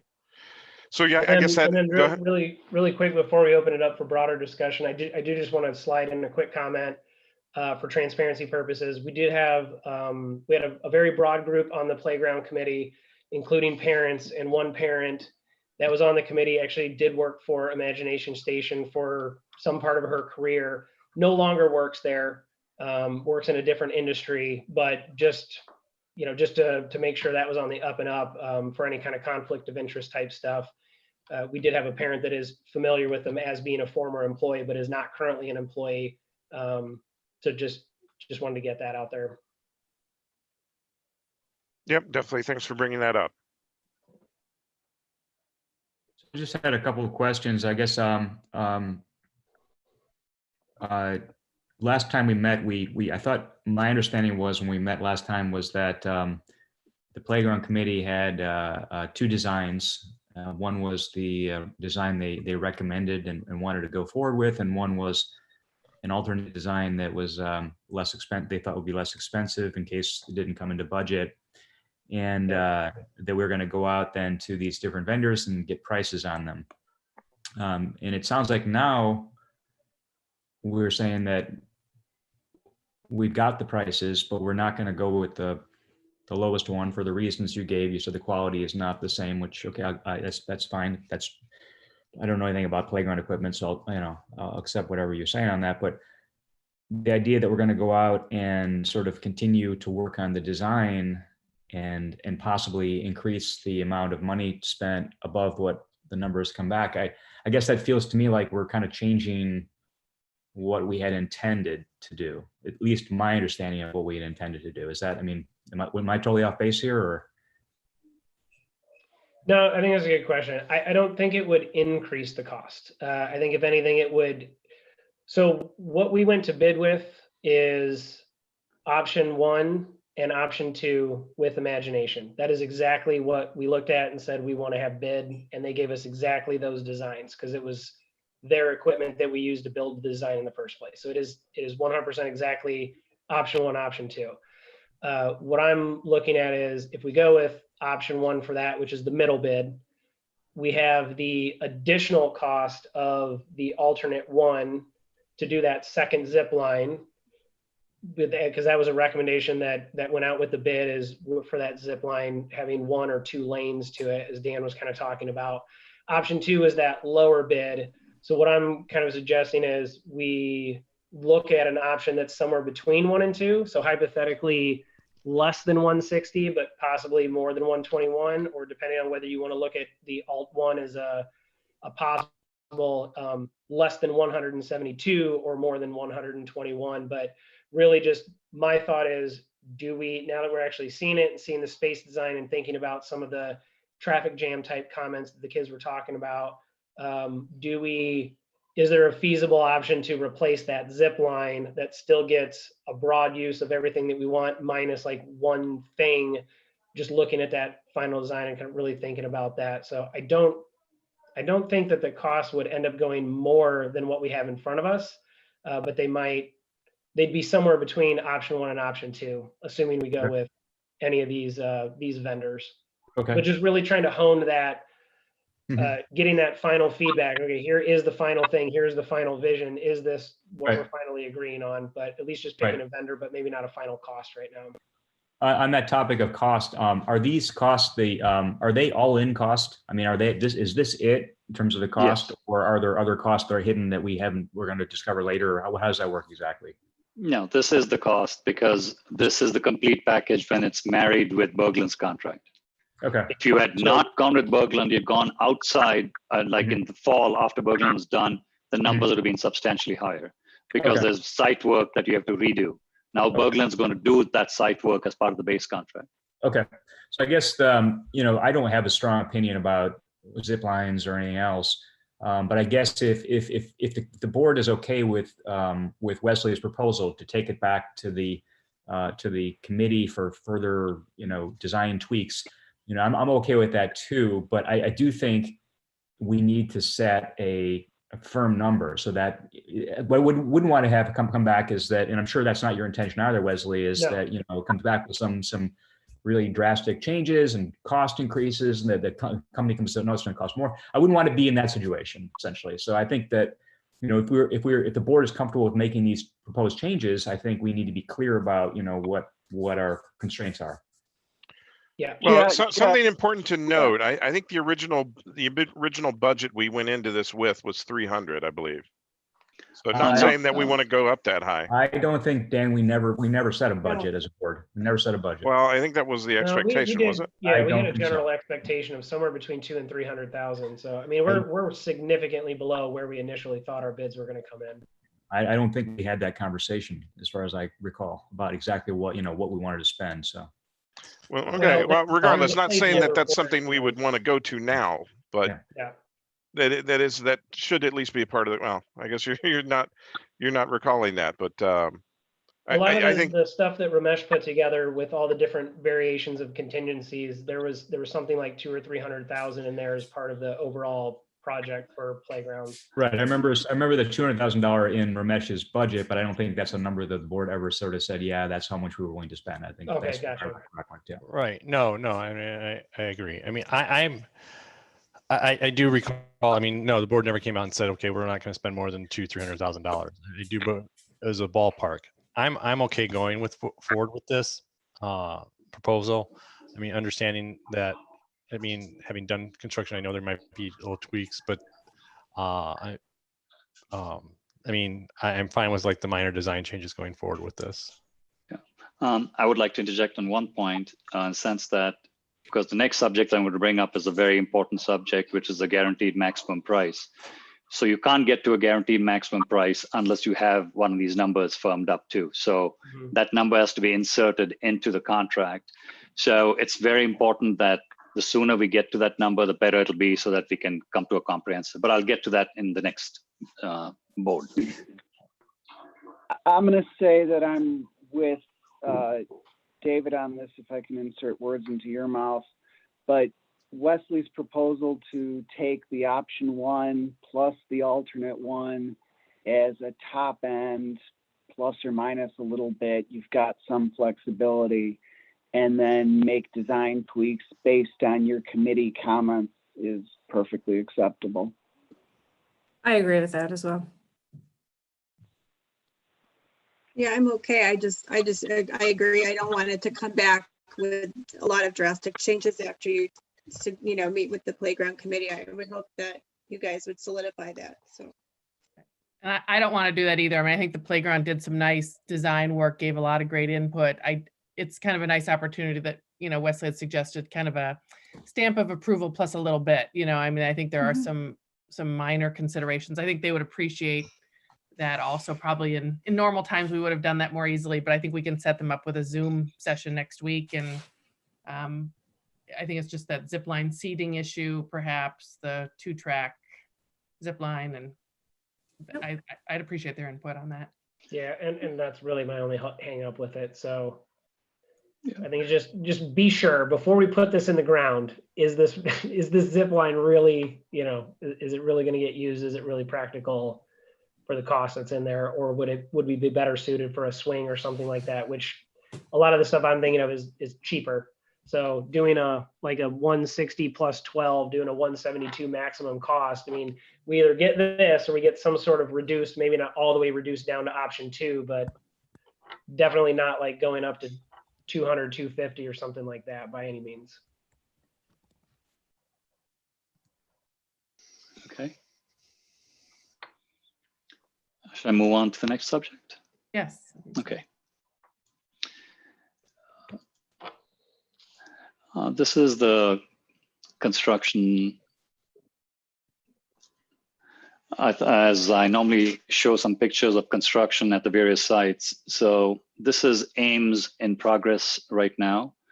So we are still trending about 5 to 7% behind our schedule at this time. There are multiple reasons for it. I'll get into that in a few minutes, but I just thought I'll go through the pictures of the construction first. So this is at Ames. The block walls are going up really well. We expect steel to be complete by middle of next week. They were supposed to be starting last week. There have been a couple of rainouts. There were some other issues, but essentially we are about 15 days behind because of steel right now. But they have the steel in their warehouse, and they said they'll bring it out and they'll knock it out in 3 days. A lot of block walls once again. The elevator shaft.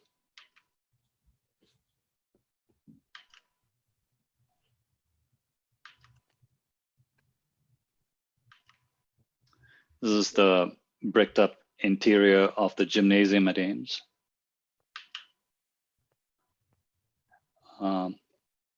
Some of the interior demolition that had begun. This is a mock-up of the masonry wall that'll be at Ames. We have 2 packages here. This is the smaller package that'll be handed over to the Historic Preservation and Village Hall. Moving on to Blythe, we did our early start out there, so they're already setting up the foundations. The foundation pour actually took place yesterday. This is at the main secure entrance at Blythe Park.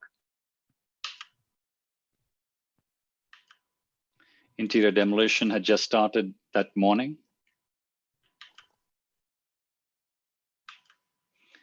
One of the teachers at Blythe Park had requested that we protect the butterfly garden. So we have enclosed the area. It's not near our construction site, but we just wanted to make sure it was secure. So we have secured the butterfly garden in its own enclosure. This is the location of the Blythe Park alternate classroom. So we already have foundations in progress for that. So in Blythe, actually, we are ahead of schedule.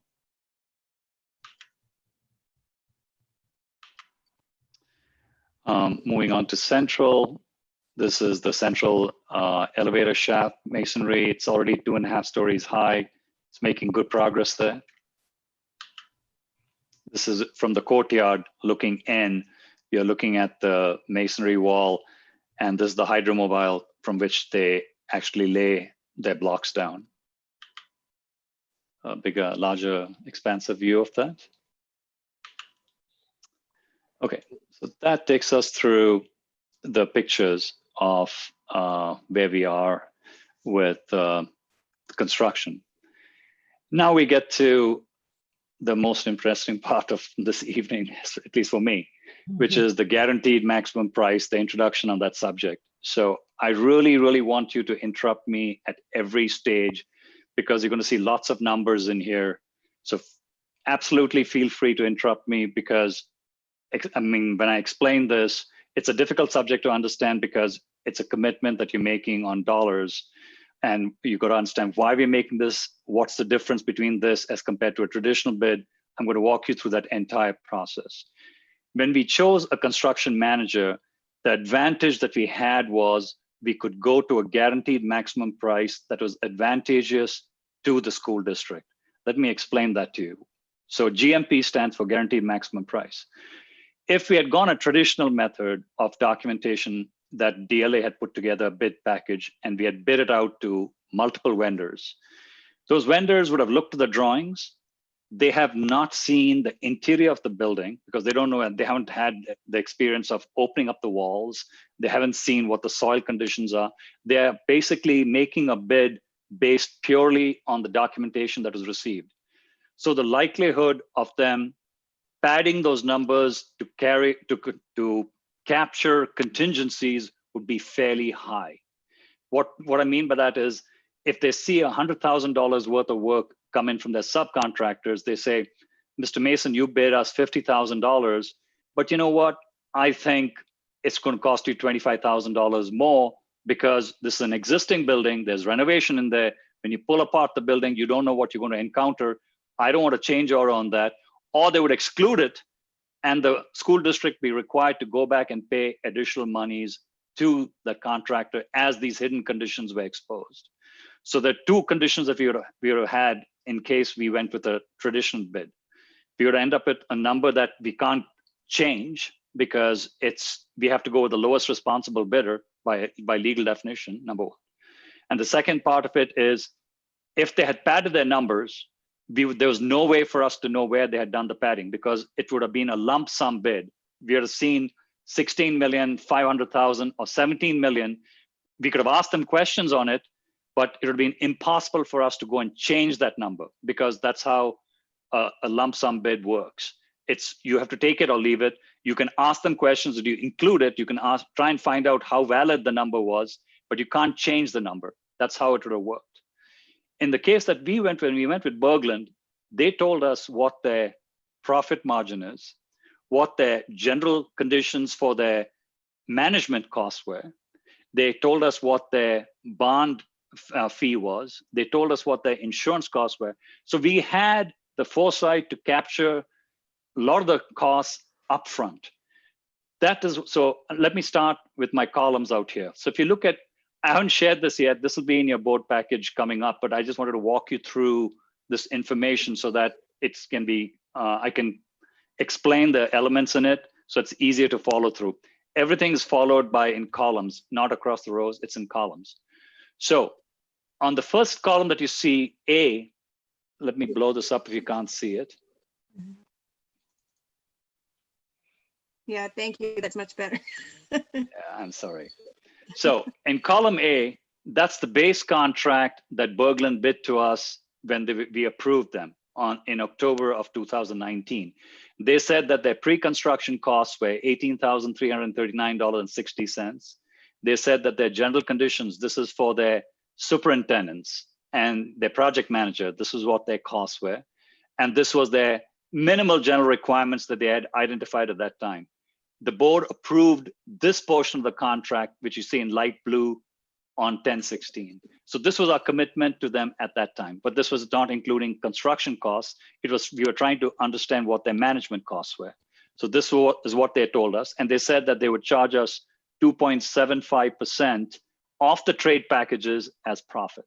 So we knew that going into the bid packages. So in the first week of December, we bid out the project and the bids came back in.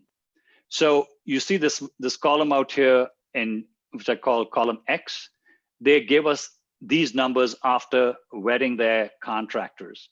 It's in white that you see all the numbers that you see coming out here. These were all the numbers that were provided to us. And this was carried through to January 15th. And at that time, if we had entered into a full contract with Berglund, we would have paid them. I mean, I would explain this thing out to you, but they had not opened a single wall out. They had not gone in and started construction. They didn't know what the zoning changes were.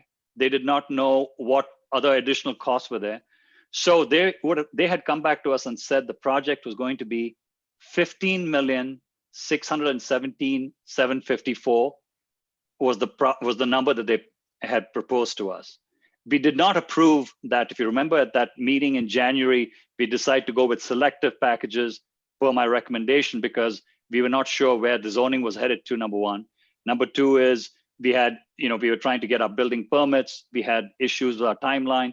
So we only did a selective award. But I want to show you the impact of what would have happened if the board had decided to go in and award the full contract to Berglund in January. It would have been $15,617,574 plus this column out here, G, which is the Blythe Park alternate, because that was one of the alternates that we were considering at that time. It would have been $15,617,000 plus the $615,000. And then Berglund would have come back and said, but you had all these changes that were developed since January to us, the zoning changes for $265,000, issued for construction changes. That means after the drawings were bid, the architect has tweaked the drawings based on comments received from the village. So you have an issued for construction set. There was a minor cost increase, but Berglund would have come back and said, you need to pay us $1,285 more. So all I'm trying to say is that you would have had a menu of costs that they would have come back and said, you need to pay more on. They would have come back and said, oh, you want audiovisual changes in one of the classrooms, you need more projector screens. That was not shown on the drawings. It was requested by one of the principals. You need to pay us $5,000. The zoning committee came back and said, oh, we don't like the mechanical unit, the way it is set on top of the roof at Ames. You need to screen it. That's not shown on the drawings. We want $25,000 for that. So the cost of the project, if we had awarded in January without any construction, Berglund would have asked us for an approximate number of $16,755,000. This is where we would have stood with the contract. If the construction had not started, but we had awarded everything in January, our zoning changes had been approved, everything had gone through. So this is what I call the worst case scenario, in the sense that we are not controlling the project. We would have given them $16,755,000 and had no basis of what I call a clawback. What do I mean by clawback? A clawback allows us to say that monies that you have not spent, because remember, Berglund has built contingencies into the price of the sub numbers. If we had awarded them the $16,755,000, there is no way for us to get that money back because we don't know what those numbers are. We can ask them the question. They would have said, we are spending all that money to get this job done by August. And we would have been left with a bill of $16,755,000. So when we proposed to the board that you do not award the entire contract, there was a reason behind it. So on January, I'm going back to now column E out here, this column which says change order 1. If you remember, we awarded Berglund selective contracts like the elevators. We went to the site package. We went with demolition. We called them the early packages that they needed to award, that they needed to start working off so that they could start construction in the ground, start the investigation. So those were the awards Again, remember, we cannot change the individual values of these contracts because we went with the lowest responsible bidder. So these numbers were directly from the bids. So we have these numbers out here, which is the first set of columns, which we approved on January 15th, including the bond, the builder's risk, the contractor default insurance. We paid for all these elements. We are required to do that. The next month, in February, we came back and awarded the rest of the bid packages to them. So again, as I said, these are exactly the line items that you see in there. Okay, so the value of this, you're saying, Ramesh, what's the difference? You just awarded the same elemental packages that you said you didn't want to award in January. You've awarded them to Berglund between January and February. Now I'll show you the difference as to what happens in a guaranteed maximum contract. So as Berglund was proceeding to the contract, they had 3 critical items in their project, which we asked them to reveal these numbers in their bid. We had asked them to show us what is the first number, which you see is this $85,000, which stands for Berglund's overtime on the project. The second one is the subcontractor's overtime, and then the contingency that they were proposing. Notice they had proposed a contingency in the December/January number of $700,000. They have not started the construction. They don't know what they're going to encounter. So they proposed $700,000. They also had overtime allowances of $85,000 and $377,000. We did not award those numbers to them. The reason is I had recommended that you do not award it because let's start the construction. Let's find out the difficulties that we're going to encounter. And sure enough, we've come across certain difficulties, but we've also learned that we do not need to spend as much money. Remember the word clawback that I used. We are going to use that clawback procedure to get back money from Berglund. That's what the guaranteed maximum contract allows us to do. We are going to lock Berglund in to a guaranteed maximum price with the opportunity to say that the monies that were allocated in the overtime, and we have negotiated these numbers with Berglund, they are lower numbers now. So the value of the overtime that Berglund's asking for totally is $373,000. The reason they need that is they need to work Saturdays. As I told you, we are slightly behind on the project. We are working a very tight compressed schedule, and they've lost rain days. They have to make, as a guaranteed maximum contract, they have to have their subcontractors work on sites on Saturdays as well. So we've reduced that number from almost $460,000 to $373,000. We've taken $90,000 back. That's the first reduction that we've produced on the contract. The second one is, look at the number, how contingency has dropped. $702,000 down to $301,000. We have saved $400,000. We have pulled that out of Berglund's contract. In a guaranteed maximum contract, we are going to offer Berglund only $301,000. The reason why they are willing to negotiate this is because they know the difficulty of the project now, since they've been on the site for the last 4 months. They've opened up walls, so they've understood the project a lot better. If every contractor was able to do this, yes, they would have all reduced their prices. But if you had gone with a lump sum bid as of December/January, the contractor would have said, I don't know what's going to happen inside those walls. I don't know what this is built of. I need to have a contingency. But since they've had some insight into the construction, they are willing to drop the price. Now get to this part, which gets really where the district is really going to win out. On the overtime money that's unspent, Berglund does not get to keep it. We are going to write this into the contract that they have to return the unused money. So remember, in the guaranteed maximum contract, that's the maximum that they could spend is the $377,414 on overtime. If they spend $500,000, it's on their dime.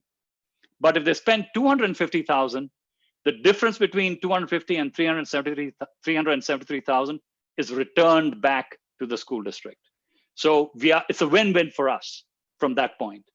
The second one, in the case of the contingency, Berglund has to come and ask us if they want how to use that money. Suppose they encounter a truly hidden condition in the project, like what happened today at Blythe Park. They came to us and said that the mechanical contractor, when he was looking to where the tie-ins are going to take place for the pipes, he found that the pipes are not as described. They're underground. There's no way they could have seen it till they dug it open. There's going to be a change order associated with it for them to make that tie-in. It's a different kind of material. It's not used. It's not code compliant. They have to use a slightly different process. They're going to draw monies from that. But guess who gets to approve it? The school district gets to approve it. We are in control of the money. If it was a lump sum bid, we are not in control. In the guaranteed maximum price, we can tell the contractor, yes, all the light green items out here, do what you want. That's your subcontractors. Those are the values that you have. But on the contingency items, you need to ask us how you're going to use it. So we've dropped that number down to about 2.9% of the contract from almost 6.5%. So it's a big win for us. And then again, as I said, the clawback factor.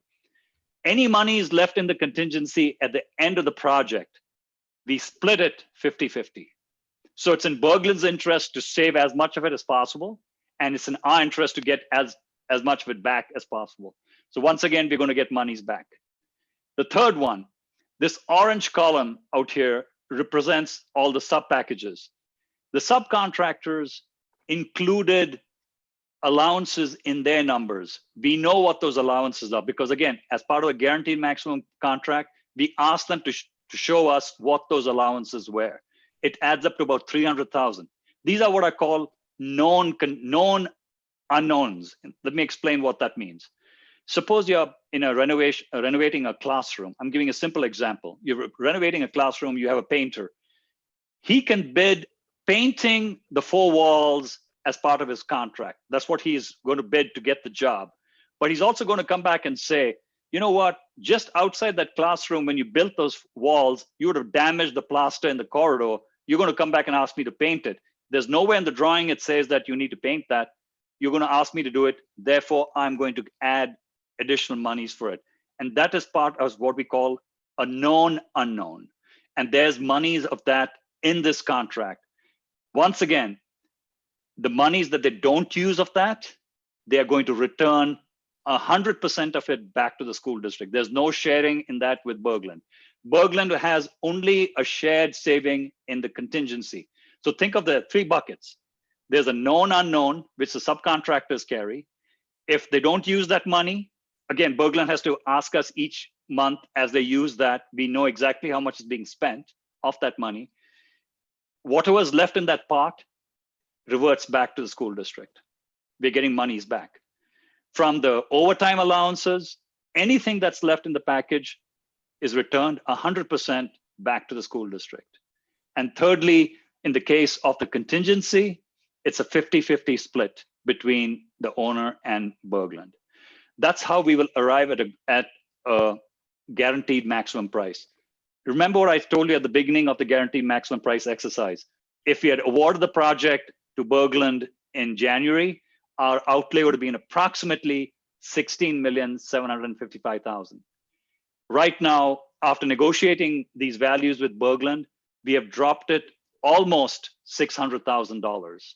It's a huge win for us, plus the ability to get even more savings back to us. So I'm saying the minimum savings that we have in the guaranteed maximum contract is $568,000.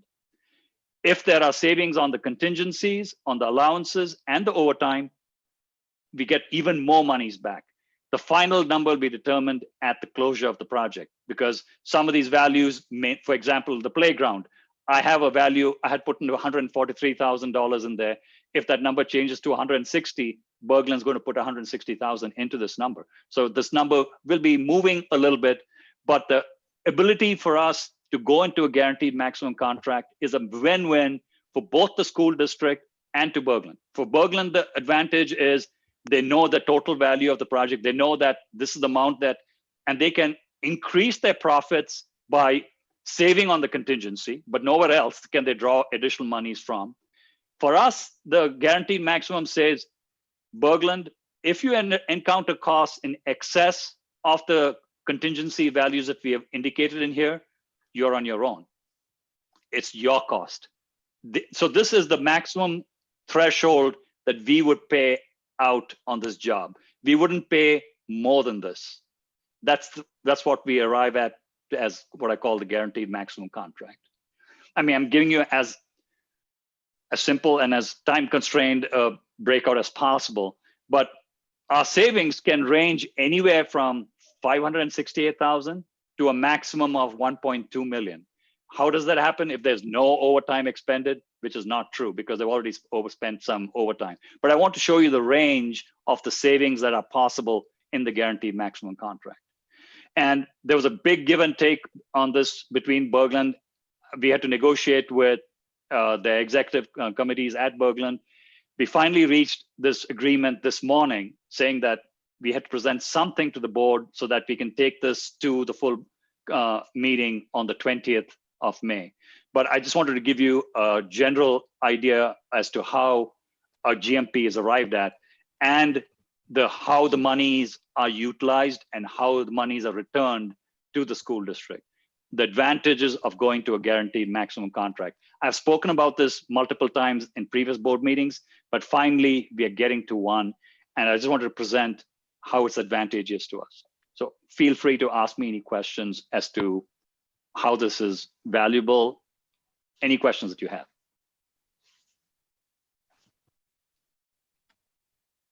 Sorry, I sounded so long-winded, but I had to get this out of my chest. So. Yeah. No, this Ramesh, you're obviously pretty enthusiastic about it. Yes, I mean, anytime I save monies, I am excited. And anytime I can pull off $500,000 out of a contract like this, especially when I know that if we had awarded the contract in January, we would have been out $16.7 million. I feel very good about it. And the fact that Berglund, actually, the first two, as I said, the allowances for them to agree to give back 100% of the unused monies is very rare. Most contractors will ask for a split. They'll say 30-70, 40-60, 50-50, but Berglund agreed to give back 100% of those two allowances, which I thought was very generous of them. Made me think twice, like, now what are they hiding from us? So we went back. Yeah, we went back and we were digging around. Believe me, we did a lot of digging around. We did a lot of analysis before we came to this conclusion that the number was fair. And the fact that we could reduce the contingency down to $300,000 for this entire contract is incredible, because I do contracts. I mean, at the University of Chicago, for example, there are $50-60 million contracts. In those contracts, I can't negotiate anything less than 5% in a GMP. They just don't budge. They just will not budge because they feel the risk is too high. But here, I feel that since we started the job, we got past a lot of the big hurdles. Getting out of the ground at Ames was huge. That made the numbers a lot more palatable to Berglund. I don't think they would have budged on that 700,000 if we had asked them to do a guaranteed maximum contract in January. They would have said, we don't know what's in there. And sure enough, there were problems. If you recall, there was issues of finding AT&T cables in there. When they excavated, they found poor soil conditions. I mean, they had to eat all those costs. I mean, that's all being negotiated down in this number right now. And I think it's a win-win. That's why I thought it was time to present it to the school board.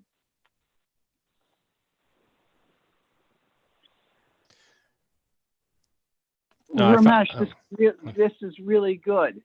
So at this point, Berglund is very confident in their construction and their progress.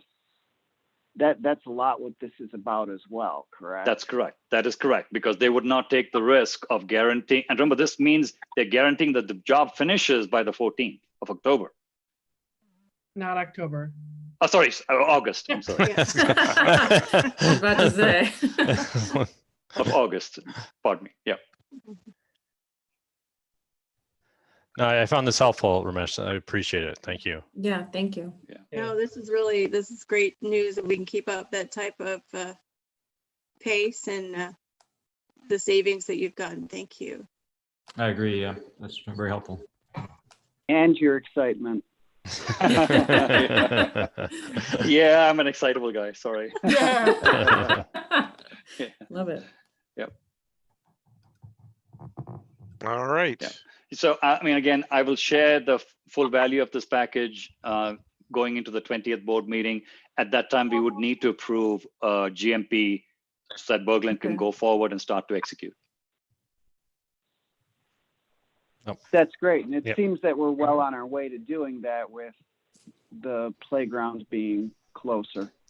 Yes. And even if you recall on the zoning changes, we thought this number would be north of 400,000. When the initial numbers came from Berglund, it was about 380. We managed to whittle it down by telling them to take out, because we found double counts between the base contract and this. So we managed to eliminate almost $100,000 by insight, looking into the number.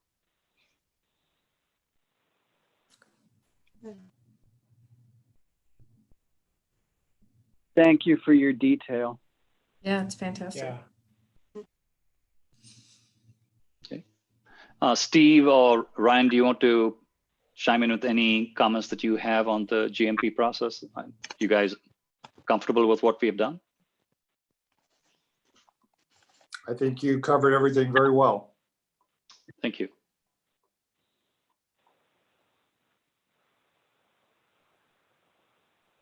All right. Okay.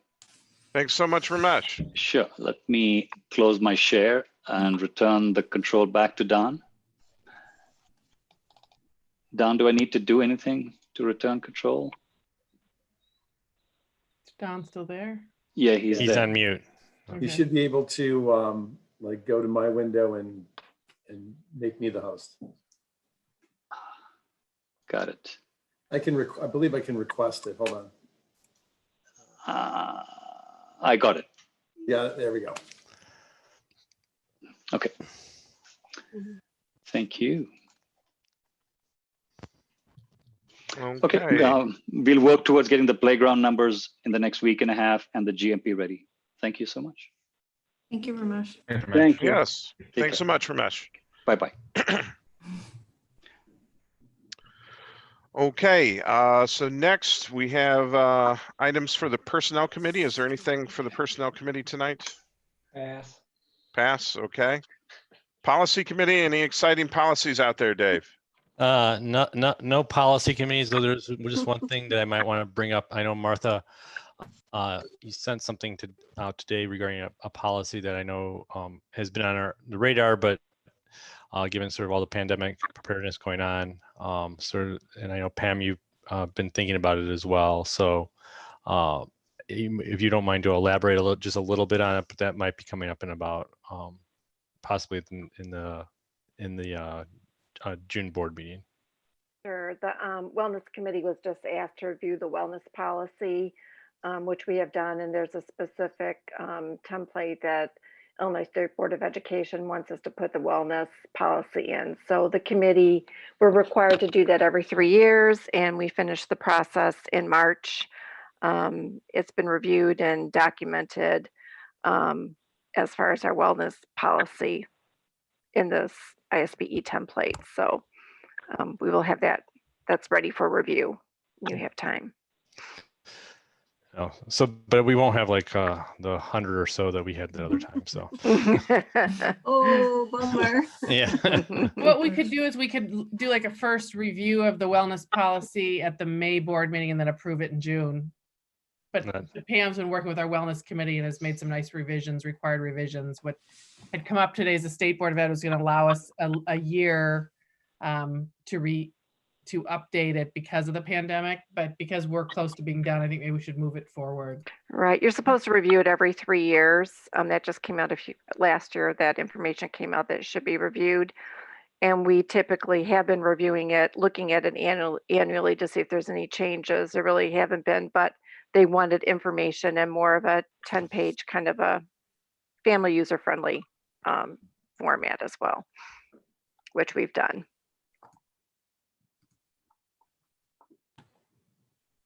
Yeah, so that is all that I have for policy. Okay. All right. So then the next item on the agenda is old business. The first item listed is furniture package as a possible action item. Is there a motion for the Board of Education to approve the Cooney furniture package as presented? So moved. Second.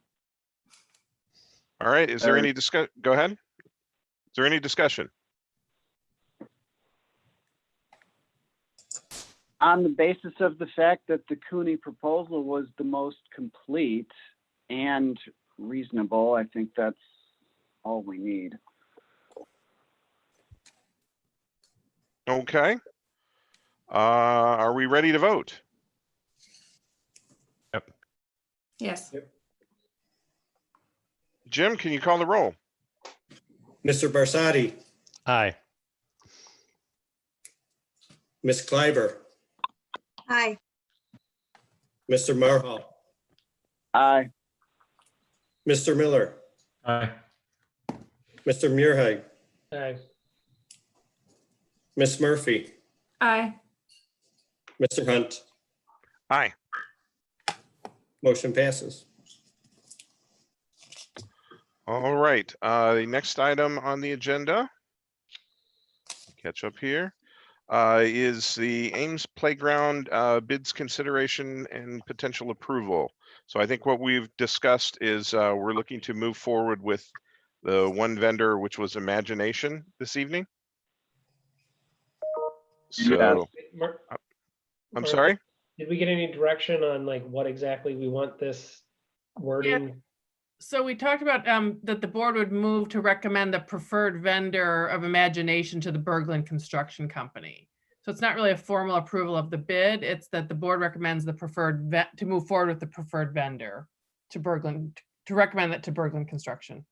Do we want to, can we tack on just like a maximum, cost not to exceed? I can't remember exactly what, because Ramesh has got updated numbers since this was posted. I want to say it was like 172 and change, so maybe 172, yeah, roughly 172 if we're including the zip line in the alternate one.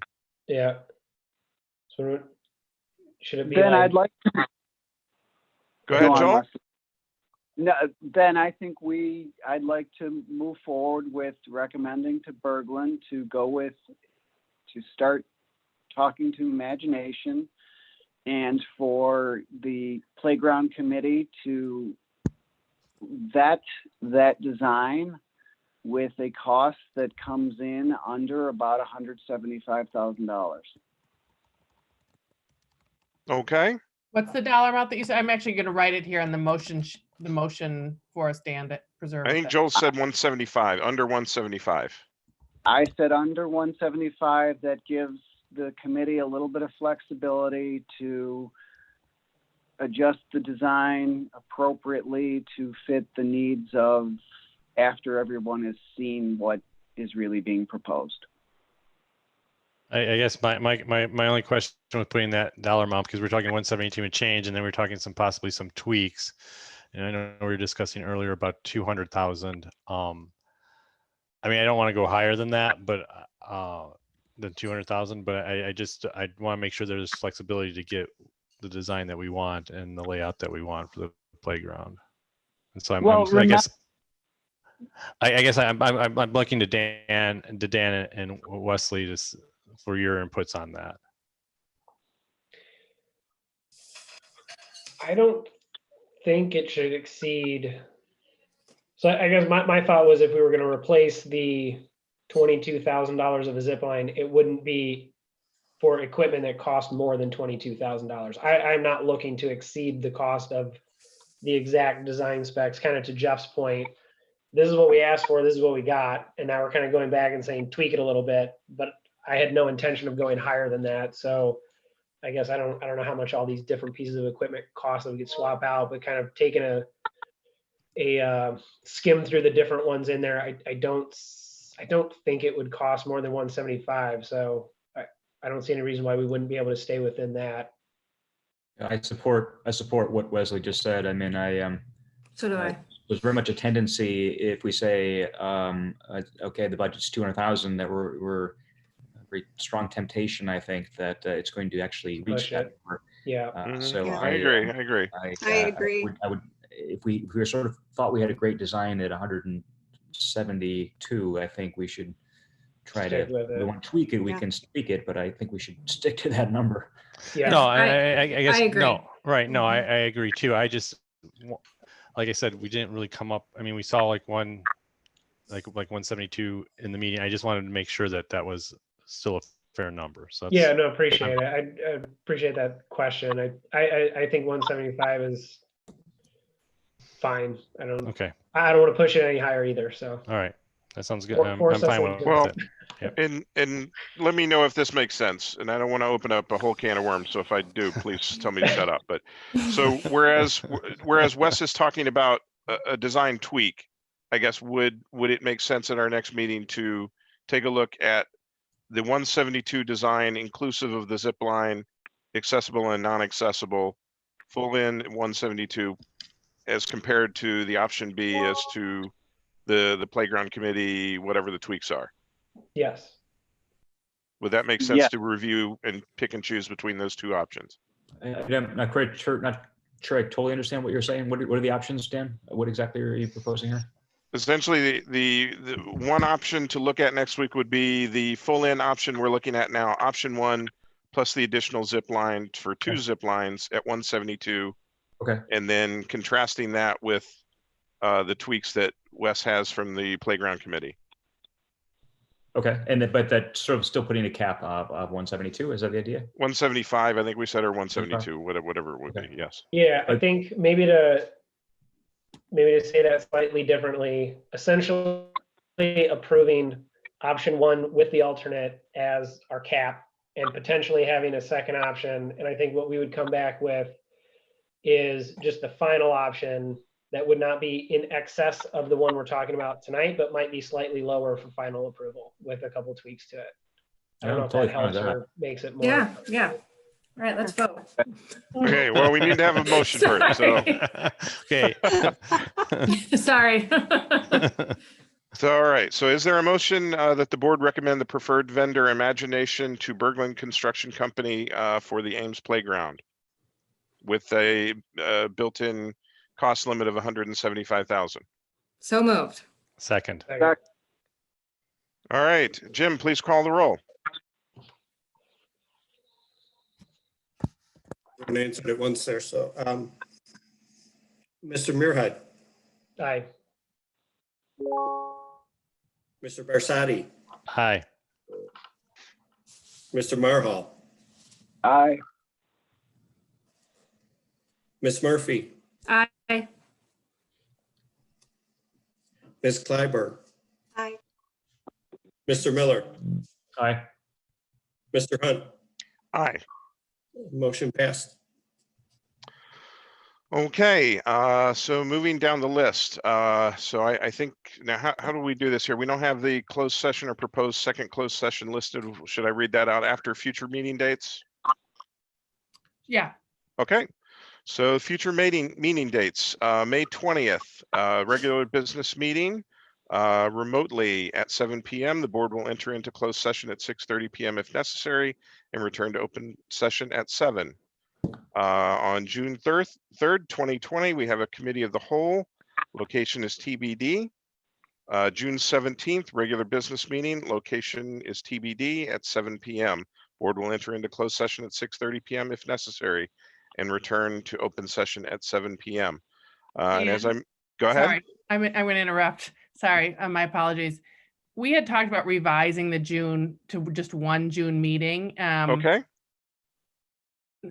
You know, I feel like so much has changed. So, you know, if the board would prefer to keep the typical structure of the June 3 and June 17th, or we had talked about doing one meeting kind of in the middle of June, but maybe we get through the May 20th meeting and determine what our need is for a June cow or not. We won't have some of our typical end of year student celebrations to be part of, but maybe we agree to make the decision after the May 20th meeting. I think that's fair. I agree. Okay. Okay, so it sounds like June 3rd to be discussed at the next meeting to see if it is necessary. Okay, at this time, is there a motion to enter into closed session? And I should clarify, we will have no action after this closed session, but we are going to enter into closed session for the purpose of discussing the appointment, employment, compensation, discipline, performance, or dismissal of specific employees, specific individuals who serve as independent contractors, or specific volunteers of the district or legal counsel for the district, including hearing testimony on a complaint lodged against an employee, a specific individual who serves as an independent contractor, or a volunteer of the district or against legal counsel for the district to determine its validity. However, a meeting to consider an increase in the compensation to a specific employee of the public body that is subject to the Local Government Wage Increase Transparency Act may not be closed and shall be open to the public and posted and held in accordance with this act. So moved. Second. Jim, please call the roll. Do we lose Jim? It looks like we lost Jim. Yeah. Oh my goodness. Uh, Okay, I think I can you call want the me to roll. randomly read it? Yeah, do you want to do that as secretary, Wesley? Technically, the secretary. All right, board Yeah, let me- secretary, please call the roll. We get, so Mr. Hunt, Aye. Mr. Miller, Aye. Miss Murphy, Aye. Miss Kleiber, Aye. Mr. Marhol, Aye. Mr. Barsadi, Aye. Mr. Muirhead. Aye. All right. All right. Sounds like the motion carries. The motion, yeah, sorry, motion carries. All right.